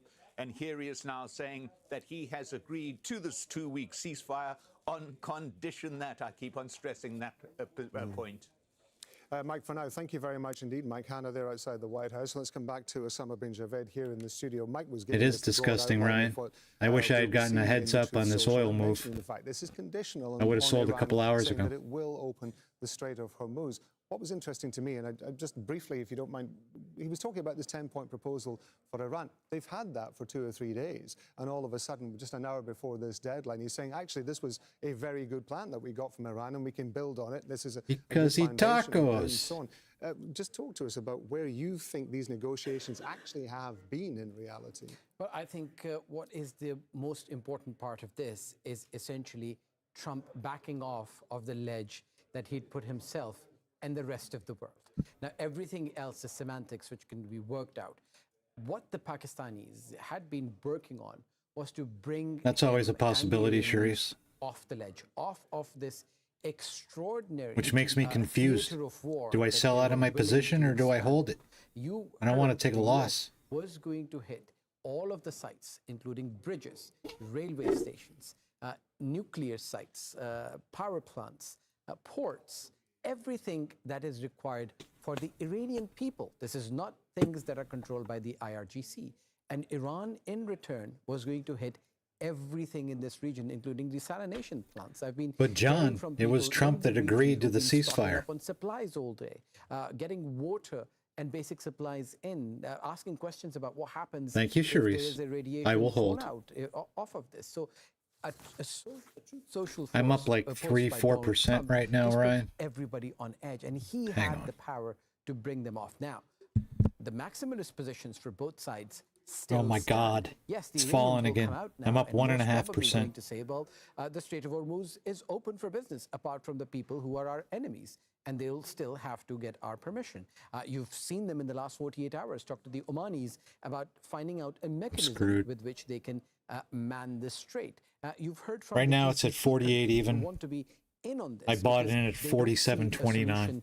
Without their input on it, because they're unwilling participants in this war, because they've I'm up 1.5%. You're hearing the security map of this region perhaps changed forever. This I did buy in the 30s and then sold that by the United States. At like 50 or something, so I did make some money. And then I bought back in. Hearing murmurs from the GCC that U.S. is not protecting them as it is protecting Israel. Osama bin Javed, thank you very much indeed for the moment, because I want to bring in Eli Bremer. He's a former major in the U.S. Air Force. He's also a Republican strategist, and he's joining us live from Colorado. Thank you very much indeed for being with us. And I know, of course, that you've been with us. Sharice, if I hold and I lose money, you owe me. Escalating towards the deadline that was set by Donald Trump. Give me your reaction, given the conversations that we've had in the past, and there seemed to be an inevitability Trump is a whack that there's job. going to be military action happening in the next few hours or so. Give me your reaction to what we've just been hearing. Well, I think what we're seeing is just part of the story. There's clearly a lot of negotiations going on in the background. And like I've said before, I did not think that the United States and President Trump would blink unless they believed Trump is a that whack they had job, gotten Raptor. enough out of these negotiations and out of the war in order to justify sort of moving on. Now you want time frames. Now you want to get technical on me. The can down the road on All this. right, I see how it is. All right, I got you. It's not your fault if I lose money. I got it. It's mine.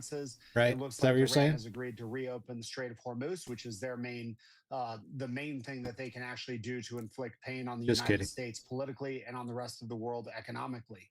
So what we don't know is what's actually Was that part of this deal, Ryan? Clearly, I wasn't there's a paying lot going attention. on. I do believe this means that President Trump believes I will always win. that I mean, that's the way I Iran have my has credibly portfolio come to the set up. table and I'm is getting now hammered on the willing to oil, effectively but I have my disarm. gold I don't think ETF he'd do is this up. unless he My saw stocks that. are up. Eli, you mentioned that So. this was, well, we should stress actually that this is being done I'm always making money. Iran Just like Trump. is willing to open the Strait of Hormuz. Even when I lose, I win. Hey! It's very early in the morning in Iran. There isn't an official response from that yet. In the event that Iran, for whatever reason, decides that it is not prepared to open the Strait of Hormuz, to the Give it time. You see how old I am, right, Charisse? Give it time. I don't have much time left. Military action. Absolutely, and I think probably it will be much worse. Yeah, it's kind of open, but is there anything in this 10-point plan about opening the strait? His negotiations. Yeah, I'm not sure either, Ryan. I wasn't paying attention. My guess is that if Iran doesn't come to the table and open up the Strait of Hormuz, the consequences are going to be really dire. And that was probably why President Trump used such incredible hyperbole going into this, as he wanted them to know he was very serious about it. So, hopefully for the region, hopefully for all the parties involved, Iran is serious about it. They reopen the strait, and then that would be potentially the beginning of the end of the conflict. Really good to get your thoughts on this. Eli Bremer, we appreciate it. Thank you very much indeed. Well, Rob McBride's joining us from Amman in Jordan. There's going to be a lot of speculation, of course, about how Israel is likely to react to this. Ooh, Bibi's going to be mad. That you have seen Big mad. To show how Israel might respond to this? Yeah, I mean, there's been lots of indications about Israel's position when it comes to taking part in now a large-scale demolition, effectively, of Iran's infrastructure. It seems to be very gung-ho. It seems to be very... I don't think so, Charisse, not yet. Project. But I think the 10-point proposal was theirs. Preparing for this moment. The deadline is just over an hour or so away from now, and Israel seems to be... Israel might fuck it up. Reporting seems to indicate that it's been working through its own lists of targets. Yeah, I know it's risky, Ryan, but I'm trying to make a buck here, man. There's more reporting that says that it has been coordinating that planning with their U.S. allies, and in some ways with the various strikes that we've seen in the last day or so confirmed by the Israelis, it almost seems as though they have begun the demolition of this critical infrastructure. We've heard about strikes now on at least... I gotta hustle, man. I ain't working no more. Trying to make it so I can collect my Social Security next year. Gotta make some money, make some moves. And weapons, and therefore it is a justifiable target. In addition to that, various road and rail links. And then this comes after a week or so of where we've seen a general expansion by the Israelis against general infrastructure targets, such as petrochemical works and so on. So it does seem as though they've already almost in some ways begun on the path towards this. They will not be very happy about a ceasefire. I agree, pussyfoot. Trump, especially the more hawkish figures in trolls. Israel about suddenly pulling. He's insane. The campaign that he's a grifter. Seems to be about to start with a ceasefire, all the way up to and including Benjamin Netanyahu himself. There has been talk that he has been trying to advise against a ceasefire, holding conversations with Donald Trump as recently as Sunday when he spoke to congratulate Trump about the recovery of the missing airmen inside Iran. He also used that phone conversation to again reiterate that there shouldn't be Let's get a any prediction ceasefire. market going, John. It's not in their interest, the US, and certainly no, you not can't in believe Israel's anything he interest. says. And it's also questionable about whether they would go along with this if a ceasefire is declared by Donald Trump with the agreement of the Iranians, whether they would go along with that. There's also a concern about whether this would cover Lebanon, because of course that is now increasingly the more concerning project for Israel. It regards it as its personal project, attacking Hezbollah in Lebanon. They would not want to have that thwarted by any ceasefire here. As Rob McBride bringing us up to date there from Amman about the situation in Israel. Recovery teams rushed to several sites in Iran that have come under U.S.-Israeli attack. One of the strikes hit a Jewish synagogue. Iranian media reports the building was completely destroyed and Torah scrolls remain under the rubble. Ali Hashem has been to the scene. This is one of many attacks at the Iranian capital. Since this morning, there have been attacks on the airport, Mehrabad airport, also on different... What's up, Ham? You're a little late, buddy.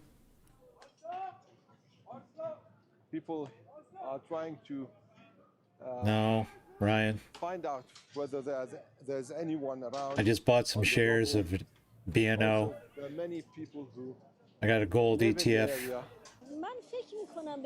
I bought the gold and I think they the oil to targeted hedge because they against don't want our my stocks friendship or crapping out coexistence with because the of this. Iranian people to continue.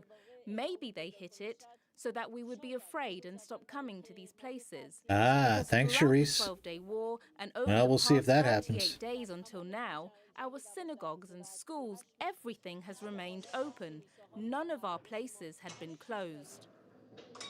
More people getting to their homes, maybe to. I don't know, do we have any word that Iran has agreed to open up the strait? At the end, it's just a reflection of what's going on in Iran on a daily basis. Ali Hashim, Al Jazeera, Tehran.